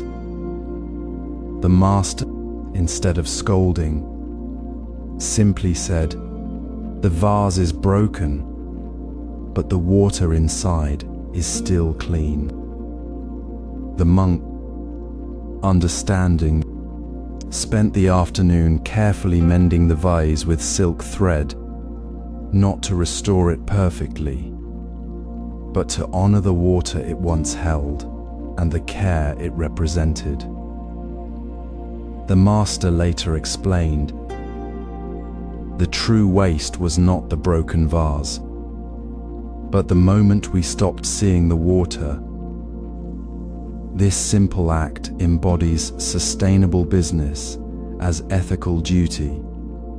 It is not about grand gestures, but the quiet, consistent choice to see the water, the interconnected life within every task, every resource, every interaction. It is the choice to repair the vase, not ignore the break, because the water, the well-being of all, matters more than the object's perfection. As you consider your daily work, pause and ask gently, how does my contribution nurture the water within the system? When you choose quality over speed, knowing it supports a craftsman's skill and a product's longevity, you honor the water. When you listen deeply in a meeting, ensuring all voices feel seen and valued, you protect the water of trust. When you question a process that might strain resources or overlook a colleague's need, you mend the vase before the break becomes a fracture. This reflection is not about guilt, but about awakening to the quiet wisdom that every action, however small, either builds resilience or erodes it. It is the practice of seeing the person, the community, the earth, not just the task or the target. The ethical path is clear. Sustainable business arises not from policy alone, but from the deep, mindful presence in every choice we make. It asks us to move beyond the illusion of separation between our work and the world, recognizing that the water we protect today flows into the future we help create. This quiet commitment, this honoring of the interconnected flow, transforms work from mere labor into a sacred act of care. It is the foundation upon which true leadership and lasting prosperity are built, not on the fleeting promise of profit, but on the enduring strength of responsibility. This business perspective connects to digital ethics. In the quiet space between thoughts, we find the truest place to act. Our digital world hums with constant connection, yet often we share without pausing. without seeing the ripple our words create. This is the heart of ethical sharing online. It is not about silence, but about mindful presence before we send. Like a monk placing a single stone in a still pond, the ethical weight lies in understanding that every shared link, every retold story, carries the potential to shape another's reality, to build trust or fracture it, to nourish understanding or sow confusion. We must ask ourselves not just what we share, but whether we have truly seen it, truly understood its roots and its potential to harm or heal. Consider the story of a young monk in a quiet village. A rumor spread swiftly that a neighboring village had stolen precious seeds. The monk, hearing the tale, felt a surge of righteous anger. Without pausing to ask the source, without seeking the elder's wisdom, he shared the accusation widely. The next day, the villagers he accused stood outside the monastery gate, their faces etched with shock and sorrow. They had not stolen the seeds. The seeds had been lost to a storm. The monk's unverified sharing had caused real pain, a wound that took months to mend. He learned that the path of compassion requires not just hearing, but seeing the truth before we speak it to others. His haste had poured dirty water into the shared vessel of community trust. This is our moment now. Pause before you share. Feel the weight of the information in your hand. Has it been verified? Does it serve the well-being of others? Or does it feed fear or division? Reflect gently on your own digital footprints. What information did you share without checking? Was it a news snippet you saw on a friend's feed? A story meant to warn, but unconfirmed? Was it a personal detail shared in the heat of a moment, without considering the impact on someone else's privacy? This reflection is not about guilt, but about awakening. It is the quiet practice of recognizing that each click, each share, is an act of care or an act of neglect. It is seeing the person behind the screen, the same person who feels the sting of a false rumor or the comfort of a verified truth. True ethical discipline here is not a set of rigid rules, but a deep, ongoing awareness. It is the simple, profound choice to step back, to breathe, to ask, does this serve the water? Does this share honor the interconnected well-being we all depend on? Or does it risk polluting the shared stream of understanding? It means choosing the pause over the impulse, the verification over the echo.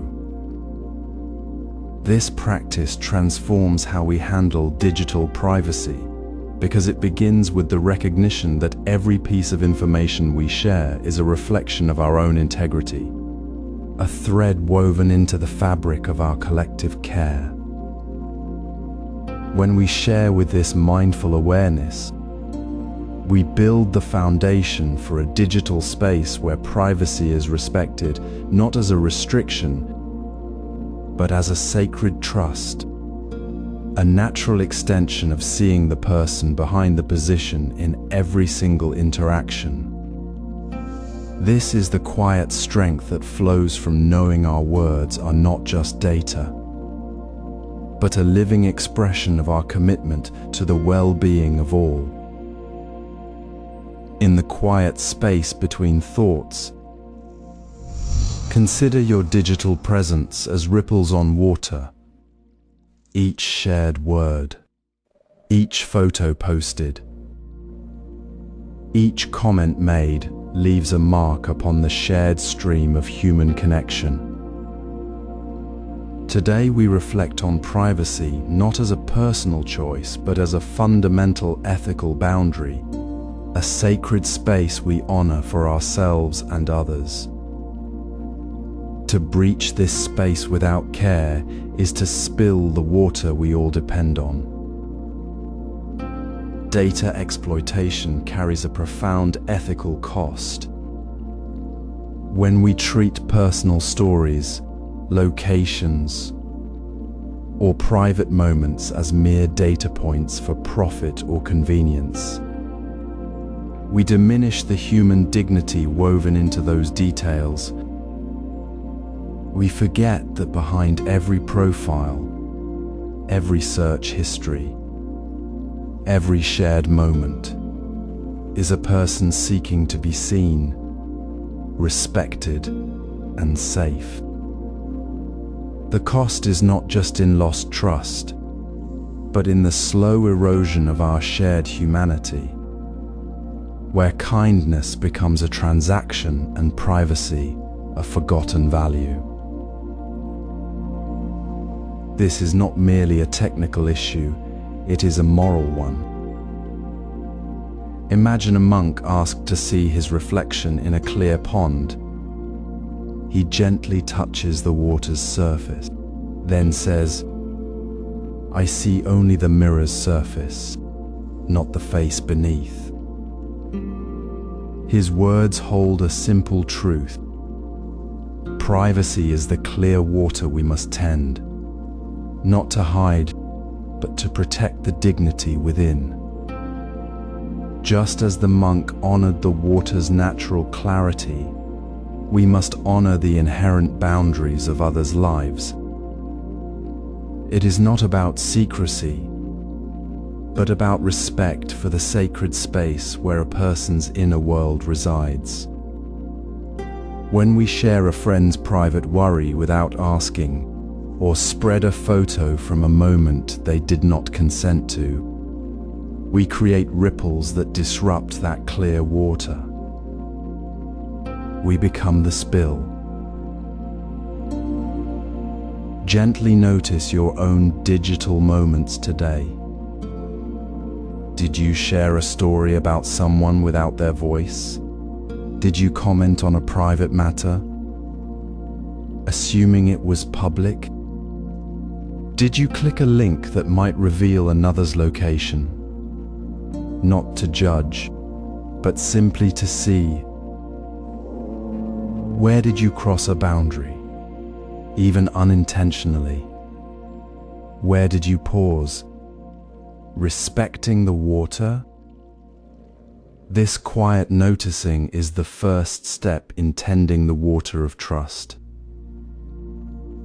It is the mindful verification of CH08SP01 made personal, the foundation of privacy as moral responsibility. As we honor the water in every interaction, we see that this responsibility extends to the very heart of our digital lives. It is the gentle strength to step back from harsh words, to pause before sharing the unverified, to protect the sacred space of others. For when we tend privacy with care, we also build the resilience needed to combat the negativity that seeks to cloud the water further. The path of ethical discipline begins not in grand gestures, but in the quiet respect for the water we all share. Consider the quiet space between your breath and the next thought. You have already walked a mindful path by verifying before sharing and tending privacy as sacred ground. Now, As you move through the digital landscape, you encounter negativity, sharp words, harsh judgments, the quick sting of online conflict. This is where ethical discipline deepens, not through force, but through the gentle strength of presence. True responsibility means refusing to feed the fire of anger with your own reaction. It means recognizing that every sharp word we hurl online, like a stone thrown into still water, creates ripples of disturbance that echo long after the moment has passed. Imagine a monk in a quiet mountain monastery. A storm rages outside, and angry voices shout accusations about him through the open window. Instead of turning to shout back or clutching his chest with hurt, he simply continues to mend his robe, his movements calm and unhurried.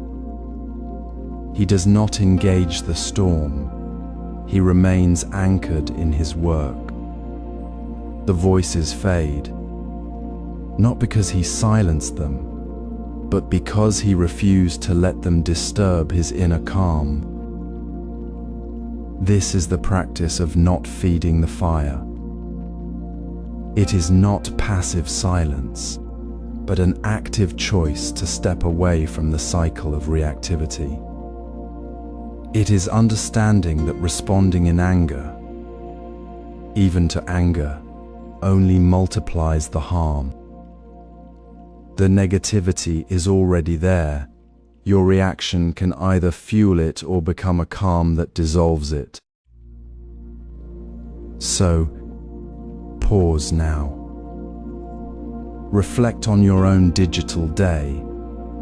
When you saw a comment that stung, when a post provoked frustration, what was your first impulse? Did you reach for a sharp reply? A defensive comment?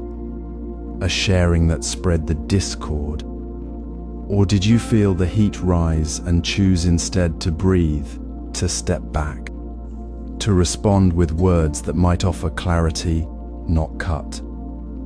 This is not about being perfect. It is about noticing. It is about asking gently within yourself, is this kind? Is this true? Does this serve anyone, including myself? The space between the trigger and your response is where wisdom grows. It is the sacred ground where ethical discipline takes root in the digital age. Your response today, however small, shapes the digital air we all breathe. Choosing kindness when provoked is a quiet revolution. It does not erase the negativity, but it offers a different current, a different possibility. It transforms the way you move through the online world, not by avoiding conflict, but by refusing to become part of it. It shifts your digital habits from reactive to intentional, from cluttered to clear. This practice of meeting negativity with calm presence, of refusing to feed the fire, is the very foundation of mindful minimalism in the digital realm. It is the understanding that less noise, less reactivity, more space for true connection. It is the gentle shift from accumulating digital reactions to cultivating inner stillness. This transforms digital habits into mindful minimalism. In the quiet space between notifications, where the screen's glow fades, we find the truest ground for ethical choice. Digital minimalism is not about deprivation, but about deliberate release. It is the gentle act of stepping back from the endless scroll, the constant ping, the curated feeds that promise connection yet leave us feeling more isolated. This simplicity is not merely practical, it is an ethical choice. Every time we choose to step away from the noise, we honor the sacred space within ourselves and the shared space of human presence.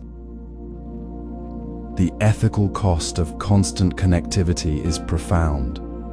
It erodes our capacity for deep attention, diminishes our ability to truly listen, and subtly trains us to see others as mere content rather than as fellow beings. We pay this cost in moments of lost connection, in the quiet sigh when a loved one speaks and we are already half elsewhere. Consider the old Zen master tending his small garden. He does not rush to add more plants, more colors, more complexity. Instead, he carefully removes one unnecessary weed, then another, until only what is essential remains. The soil breathes freely. The single, perfect plum tree stands clear against the sky. This is the essence of digital minimalism. It is not about having fewer apps or less content. It is about tending the inner garden of our attention, removing the weeds of distraction that choke the clarity we need to see the world and each other clearly. When we step back from the frenzy, the world does not shrink, it reveals itself in sharper detail. The sound of rain on the roof, the warmth of a shared silence, the genuine words of a friend, these become visible again, not drowned out by the digital static. Reflect now with gentle honesty. As the day closes, consider the small moments when distraction arose. Did you reach for your phone when silence was possible? Did you pause to read a headline that stirred unease before stepping away? Did you linger on a comment thread, feeding the mental noise, rather than letting it pass like a cloud? Today, what digital distraction did you release? Not with judgment, but with the quiet recognition that each release is a step toward ethical clarity. Each time you choose to close the unnecessary tab, to put the device down when you are with another, you are not just simplifying your life, you are actively cultivating the space where kindness, presence, and true connection can grow. This is not a burden, it is a liberation. The minimalism we practice in our digital consumption is not an end in itself. It is the clear stream from which we draw the water to nourish our relationships. When our attention is no longer scattered across endless feeds, but gathered fully in the present moment, we are finally able to see the person before us, truly hear their words, and respond with the calm presence that dissolves misunderstanding. This clarity, born from the simplicity of our digital choices, becomes the foundation for building relationships that are deep, authentic, and free from the subtle harm of our divided attention. It flows naturally from the non-reactive calm we cultivated before, now deepening into the wisdom of how we truly show up for one another. We sit together now in the quiet space reclaimed by mindful presence. This space, nurtured through digital minimalism and the refusal to feed negativity, invites a deeper exploration of ethical discipline within the heart of our closest relationships. Today, we turn our attention to boundaries not as walls, but as gentle, necessary contours of self-care that honor our own well-being. Many confuse setting a boundary with selfishness, a sharp refusal to give. Yet in the heart of Zen, true ethical discipline reveals boundaries as an act of profound compassion for ourselves, without which our capacity for genuine compassion towards others diminishes. To say no with kindness is not a rejection of the other, but a clear, loving affirmation of our own need for space, rest, or integrity. It is the sound of a calm voice offering a cup of tea instead of a sharp word when the moment demands a gentle retreat. Consider the practice of a simple tea ceremony. The host, deeply present, prepares each cup with meticulous care. When a guest arrives late, flustered and eager to begin, the host does not rush the ritual, nor does the host feel guilty for the quiet pause. The host simply says, "Please sit and breathe for a moment. The tea will be ready when it is ready." This is not indifference. It is the profound respect for the sacred space of preparation, for the guest's own need to settle, and for the tea's natural rhythm. The host sets a boundary, requiring stillness rooted not in avoidance, but in the deep understanding that true hospitality requires the host's own centeredness. The boundary serves the tea, serves the guest, serves the connection. It is self-care that deepens the offering. Reflect now within your own heart. When did you set a boundary that truly served you? Was it the time you gently declined an extra commitment to tend to your own exhaustion? Was it the moment you spoke your truth about a hurtful comment, protecting your peace without attacking the other? Was it simply taking the walk alone when the weight of family demands felt overwhelming in that moment? Did you feel a quiet relief, a sense of alignment, a deeper capacity to be present for others because you first honored your own need? That feeling is the echo of self-compassion at work. It is not a small thing, but the very ground of our ability to offer kindness without depletion. This practice of honoring our own edges, of saying no with a soft heart, is not about building separation. It is about building a stronger, more resilient vessel for connection. When we care for ourselves with the same tenderness we offer others, we do not become less available, we become more authentically available. We show up not from a place of scarcity or obligation, but from a place of fullness and clear intention. The boundary is not a barrier. It is the very path that leads us back to the heart of genuine relationship.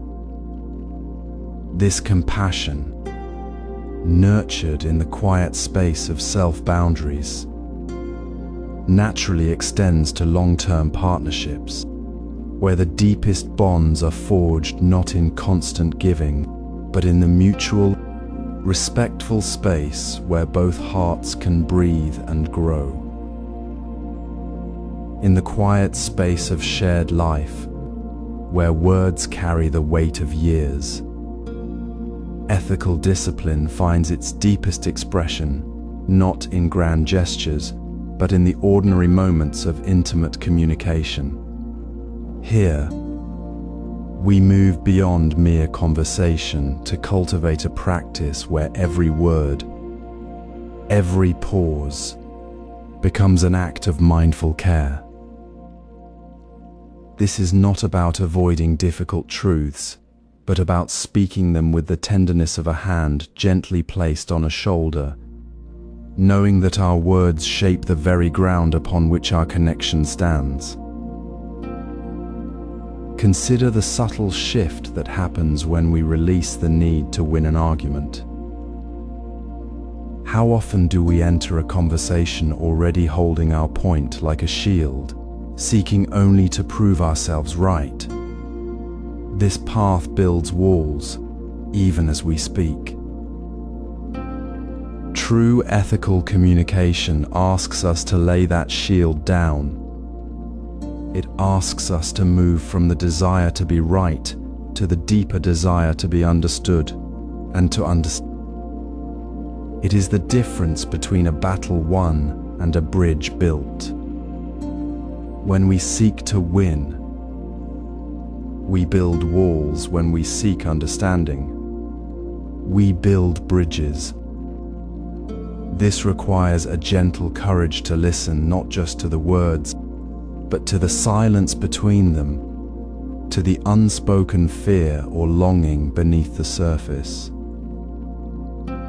Imagine a simple scene: two partners sitting after a long day, one visibly tired, the other perhaps needing to share a concern. The first might say, "I'm exhausted, I need quiet." And the second, instead of reacting with their own need to be heard, might pause, breathe, and simply respond, "Of course, you look tired. Let's talk after you rest." This small moment, repeated daily, is the essence of ethical communication. It is not about grand declarations of love, but about the consistent, quiet choice to prioritize the other's well-being in the very act of speaking and listening. It is compassion in the moment, embodied in the choice to soften our tone, to hold space for the other's experience without immediately making it about ourselves. Reflect on your own day now, not the big moments, but the small exchanges. When you spoke to your partner, your friend, your child, or even a colleague, did you speak with the intention to understand, or did you speak with the intention to be understood? Did you pause before responding, allowing space for the other's words to land? Did you notice the subtle shift in your own heart when you chose patience over reaction? Reflect: how did I communicate with compassion today? This is not a judgment of past actions, but a gentle, tender inquiry into the quality of our presence within the relationship. It is the quiet practice of returning to the heart, moment by moment, choosing connection over control. This practice of compassionate communication, woven into the fabric of daily life, transforms how we experience not just conflict, but the very nature of forgiveness. When we have learned to speak with understanding and listen with openness, we naturally recognize that forgiveness is not about excusing harm, but about releasing the heavy burden of resentment that we carry within ourselves. We see the human fragility behind the misstep, not just the mistake. This communication practice transforms how we handle forgiveness. It moves us from a place of wounded isolation to a place of shared humanity, where both the hurt and the healing are held with gentle care. The path forward, then, is not found in the words we say, but in the quiet space we create together, where compassion becomes the language of our shared life. True forgiveness often appears as a quiet release, yet it is far from passive. Many misunderstand it as merely letting go of anger, as if forgiveness were a feeling we wait for. But in the heart of ethical discipline, forgiveness is an active choice, a deliberate practice woven into the fabric of our relationships. It is not about excusing harm or pretending pain did not exist.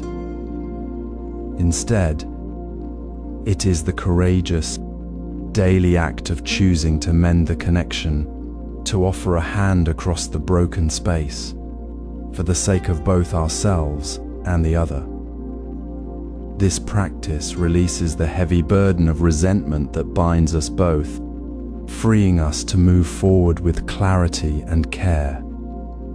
It requires no grand gesture, only the quiet strength to meet the hurt with understanding, to step beyond the echo of the wound and offer the possibility of healing. Consider the story of Brother Anan, a monk known for his gentle presence. A neighbor, burdened by his own grief, once spoke harshly to Anan, blaming him for a misunderstanding that caused a minor loss. The words stung deeply. Later, Anan saw the neighbor struggling to carry heavy wood alone, without a word about the earlier pain. Anan simply walked over and helped lift the load. He did not say, "I forgive you," nor did he wait for the neighbor to ask. He simply acted with the care he always offered, making the physical burden lighter. The neighbor, surprised and moved, later shared his own sorrow. The act of help, the tangible care, became the bridge the words could not build. Anan did not feel over it yet. He chose the action that honored the relationship and the shared humanity, releasing the weight of the incident for both of them. This was the active practice of forgiveness. Reflect gently upon your own heart. When have you chosen this active path? Not the moment when anger faded, but the deliberate choice to act with care despite the hurt. Perhaps it was the time you reached out first after a misunderstanding with a partner, offering a cup of tea instead of silence. Maybe it was the moment you spoke kindly to someone who had hurt you, not to make them feel better, but to make the space between you feel safe again. Remember that moment. What did it feel like to choose action over reaction? How did it shift the energy between you? This is not about perfection, but about recognizing the powerful, ethical choice you made when you decided to release the burden, not just for the other, but for yourself, to step into the healing.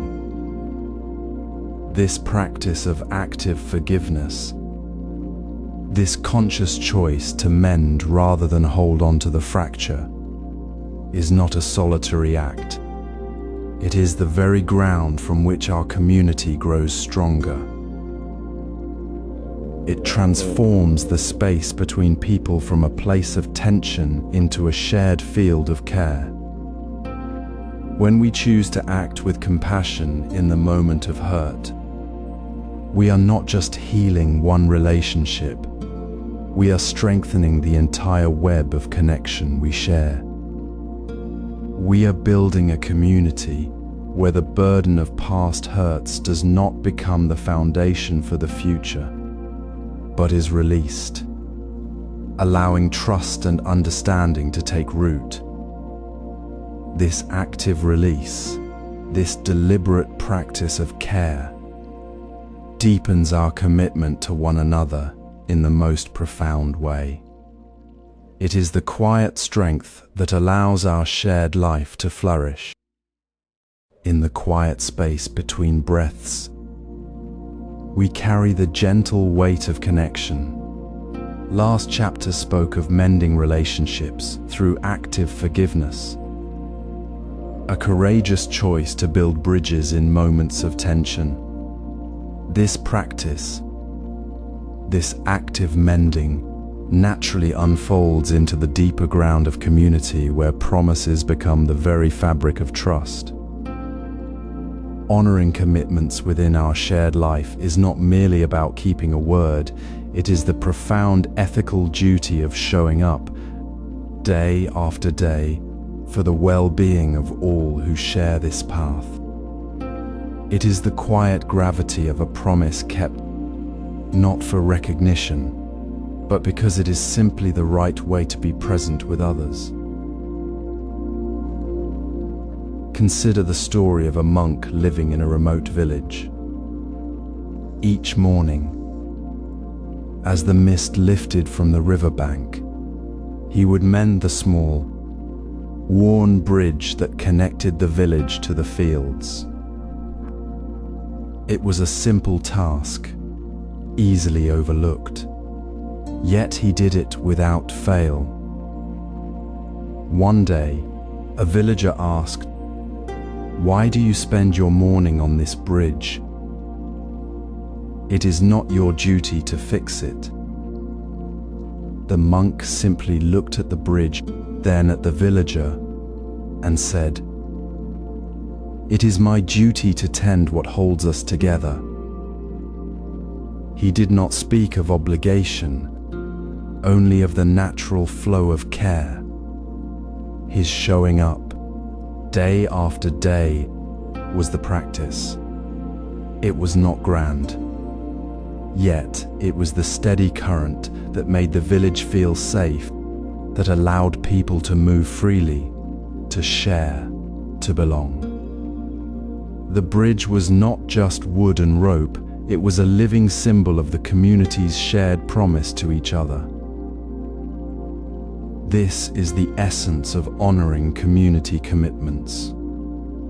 It is not found in rare, dramatic gestures, but in the ordinary, consistent choice to be present. It is the shared meal where you arrive on time, the listening ear offered without distraction, the word of support spoken when needed.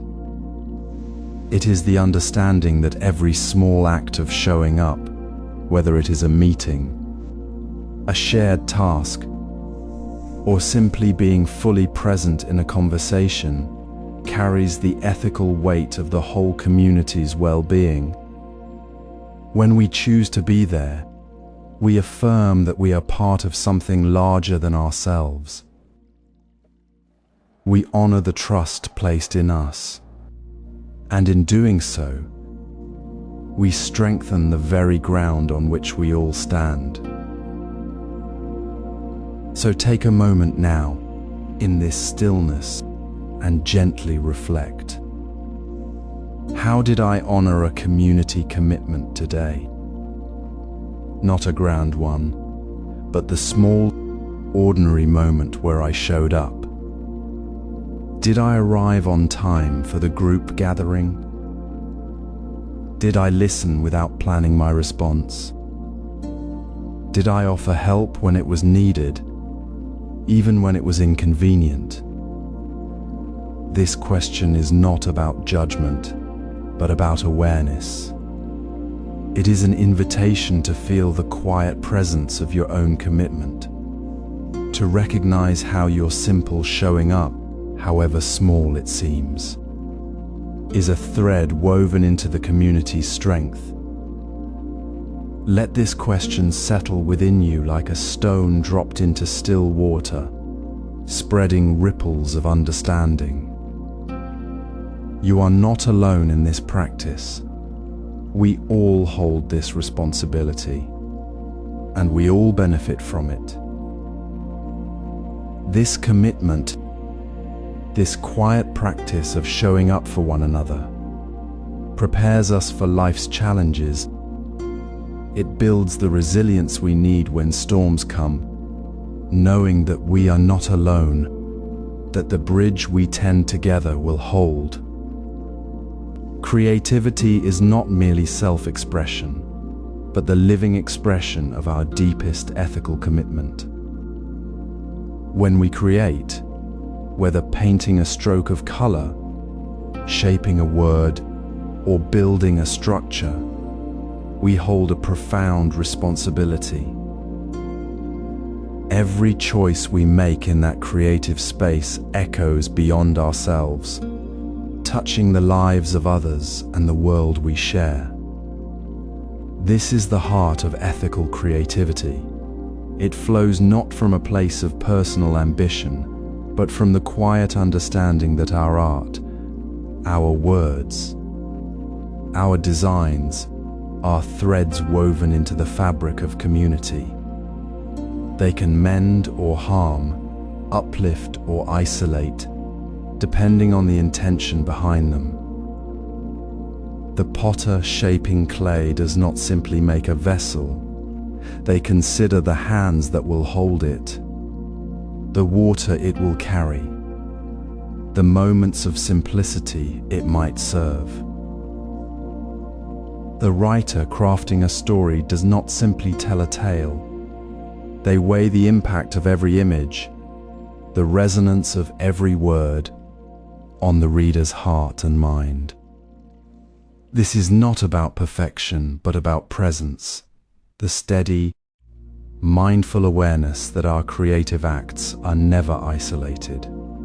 They are part of the ongoing conversation of care within our shared human experience. The ethical dimension of creativity asks us to move beyond the personal satisfaction of creation and ask with humility, how does this serve? How does it honor the interconnected web of life that sustains us all? It is the gentle yet firm recognition that our gifts are offered to the world, not just for our own expression. This is the path we walk when we let creativity become an act of service, a quiet offering of our best intentions to the collective well-being. Consider the simple act of planting a garden. The choice of seeds, whether they feed neighbors, support local insects, or require harmful chemicals, reflects an ethical stance. The care given to each seedling, the patience in waiting for growth, becomes a practice of non-harming. This is the essence of ethical creativity. It is not separate from daily life, but the very texture of it. It is the potter choosing unglazed clay for a child's bowl to avoid chemical harm, the musician composing a song that offers comfort to someone in grief, the architect designing a space that invites connection rather than isolation. Each choice, however small, carries the weight of our ethical commitment. It asks us to look beyond the immediate creation and see the ripple effect in the lives it touches. This is not a burden, but a profound gift. The gift of realizing that our very act of creating is a way of participating in the healing of the world. Pause now and reflect gently on your own creative moments. What choices did you make? How did your work touch another person or the earth? Did it bring ease or create tension? Did it offer connection or deepen separation? This reflection is not about judgment, but about awakening to the subtle, constant dialogue between our inner intention and the outer world. It is the practice of seeing the ethical dimension in the space where imagination meets reality. It is the quiet understanding that when we create with this awareness, we are not just making something beautiful or useful. We are actively participating in the unfolding of a more compassionate world. This same mindful intention extends to how we move through the world, to every step we take on the path. Travel is not merely moving from one place to another. It is a way of engaging with the world, a moment of connection with the living earth and the communities that inhabit it. When we step onto a path, board a vehicle, or simply walk through a forest, we carry within us the intention that shapes our journey. This intention is the heart of ethical discipline. It is not about rigid rules, but about the gentle, ongoing practice of honoring the sacredness of every moment and every place we touch. We travel not to claim or consume, but to be present, to see the intricate web of life around us, and to move with care that leaves the world undisturbed as we found it. Consider the ancient practice of the monk who walked through a mountain forest. He carried only what he needed, his steps quiet upon the mossy earth. He noticed the delicate fern unfurling beside the path, the bird's nest tucked in a branch, the clear stream he crossed without disturbing the stones. He did not gather flowers or leave behind a single scrap of paper. His journey was not about reaching a destination, but about being fully present within the journey itself. This was not mere tidiness, it was a profound moral duty, a deep respect for the inherent dignity of all that exists. To leave no trace was not a preference. It was the natural expression of a heart that understood it was part of the forest, not separate from it. The earth was not a resource to be used, but a living home to be honored. This practice invites us to reflect deeply on our own travels. When we choose a route, a mode of transport, or a destination, we are making ethical choices. Did we consider the impact on the local environment and community? Did we pack light to minimize waste? Choosing reusable items over single-use plastics? Did we seek to understand and respect the local customs and landscapes, rather than imposing our own expectations? Did we pause to notice the beauty around us, to feel gratitude for the gift of being present in that place? Or did we rush past it, eyes fixed on a screen or a checklist? How did our choices honor the environment, the people, and the quiet spirit of the place we visited? This reflection is not about guilt, but about awareness.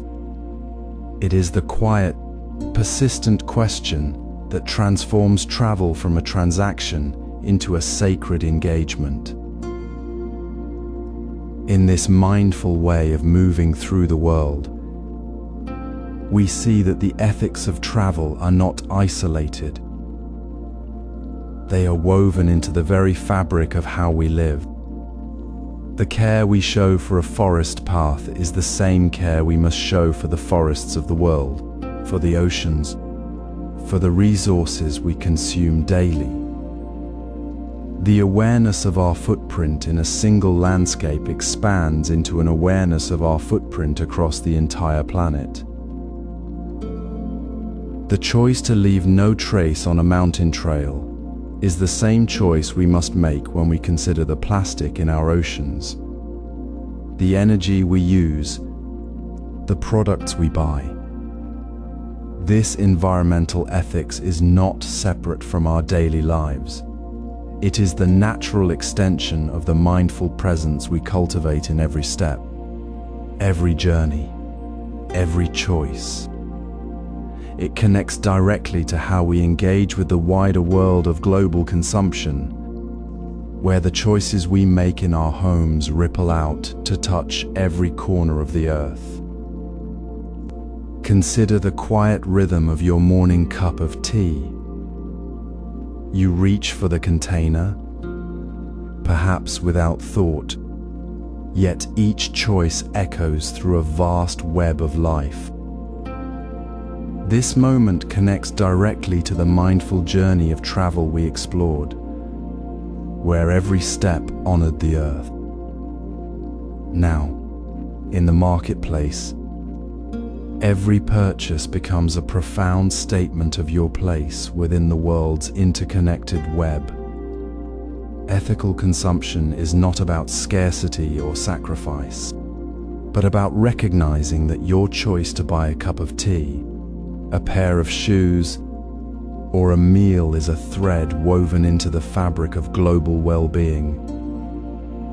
It is the practice of buying with conscience, where the simple act of selecting a product becomes an expression of compassion, a silent vow to support dignity for all who bring it to your hands. Imagine a monk in a small village, selecting tea leaves from a local farmer. He does not choose based on brand or price alone. He feels the weight of the harvest, the care of the hands that tended the leaves, the water that flowed through the valley. He chooses the tea that supports the family, the soil, the quiet rhythm of their lives. This is not idealism, it is practical wisdom. The tea bowl holds not just liquid, but the morning's harvest and the farmer's hands. His choice reflects a deep understanding. Consumption is not a private act, but a sacred engagement with the entire web of existence. The farmer's well-being, the health of the land, the fairness of the trade, all are woven into the simple decision to hold that cup. This is the heart of ethical consumption, seeing the unseen, honoring the unseen labor, recognizing that your yes to one product is a no to exploitation elsewhere. Reflect now on your own day. Did you pause before choosing the coffee at the corner shop? Did you consider the journey of the beans, the hands that picked them, the conditions of the workers? Did you notice the packaging, the energy used in transport, the waste it might create? How did your consumption today align with the global ethics of compassion and justice? Not with judgment, but with gentle awareness. Was there a moment you chose a local, fair trade item, not because it was easier, but because it felt right, because it honored the connection? Or was there a moment you reached for convenience, overlooking the story behind the item? This reflection is not about guilt, but about awakening.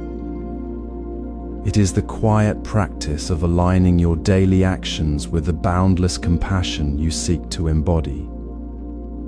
This awareness, this gentle turning of attention toward the ethical weight of your choices, is the very soil from which resilience grows. It is not a burden, but a deepening of presence. As you choose consciously today, you are not just buying a product, you are cultivating a life lived in harmony with the whole. You are practicing the profound truth that every choice, however small, is a step toward a more just and compassionate world. This awareness of our choices in the marketplace prepares us for life's greater challenges. Imagine the quiet space between breaths, where the usual noise of the world softens in this stillness. We find the true ground of ethical discipline not as a rigid set of rules, but as a living presence within the flow of life itself. This is the essence of CH10SCVO4, living with integrity when the path ahead seems uncertain, when others falter, when the ground feels unsteady beneath our feet. It is not about perfection, but about unwavering alignment with our deepest understanding of what is right, even when no one is watching or when the cost feels high. Integrity becomes our anchor, a steady point within the swirling currents of life's inevitable challenges. Consider the ancient story of a monk traveling through a troubled region. A bandit, desperate and violent, demanded his robe. The monk, knowing the bandit's desperation, handed it over without resistance. The bandit, expecting anger or struggle, was deeply moved by the monk's calm acceptance. He did not steal the monk's peace, only his robe. The monk's integrity, rooted in non-harming and respect, became the light that transformed the moment. He did not react with fear or aggression. He met the darkness not with more darkness, but with the quiet warmth of his own clear presence. This is the practice of being the light, not a loud declaration, but a gentle, unwavering radiance in the very act of choosing kindness, honesty, or compassion, even when others act from fear or confusion. It means speaking truth without cruelty, offering help without expectation, standing firm in your values when it is easier to bend. So, as the day closes, let us gently turn inward, not with judgment, but with the same warm curiosity we might offer a close friend. Reflect on your own day. When did you choose the path of integrity, even when it felt difficult? Perhaps it was in a moment of frustration, choosing a calm word over an angry one. Maybe it was in a choice to be honest about a mistake, knowing it might cause discomfort.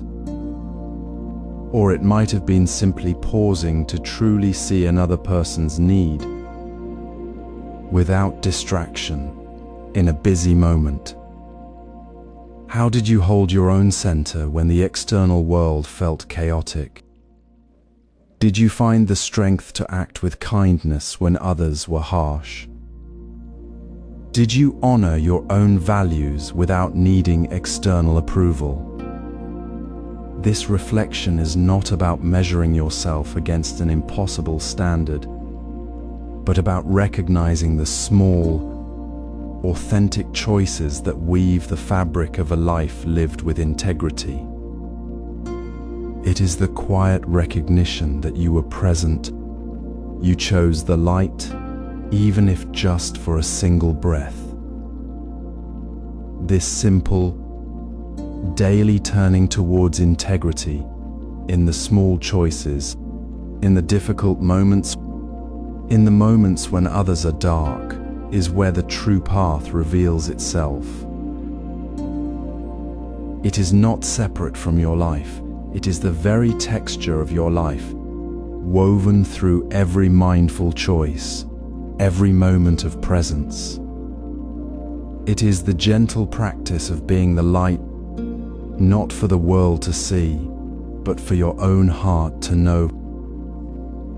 This is the heart of ethical discipline, not as an abstract ideal, but as the living, breathing reality of a life fully engaged, fully present, fully aligned. It is the profound simplicity of walking the path, one intentional step, one authentic choice at a time,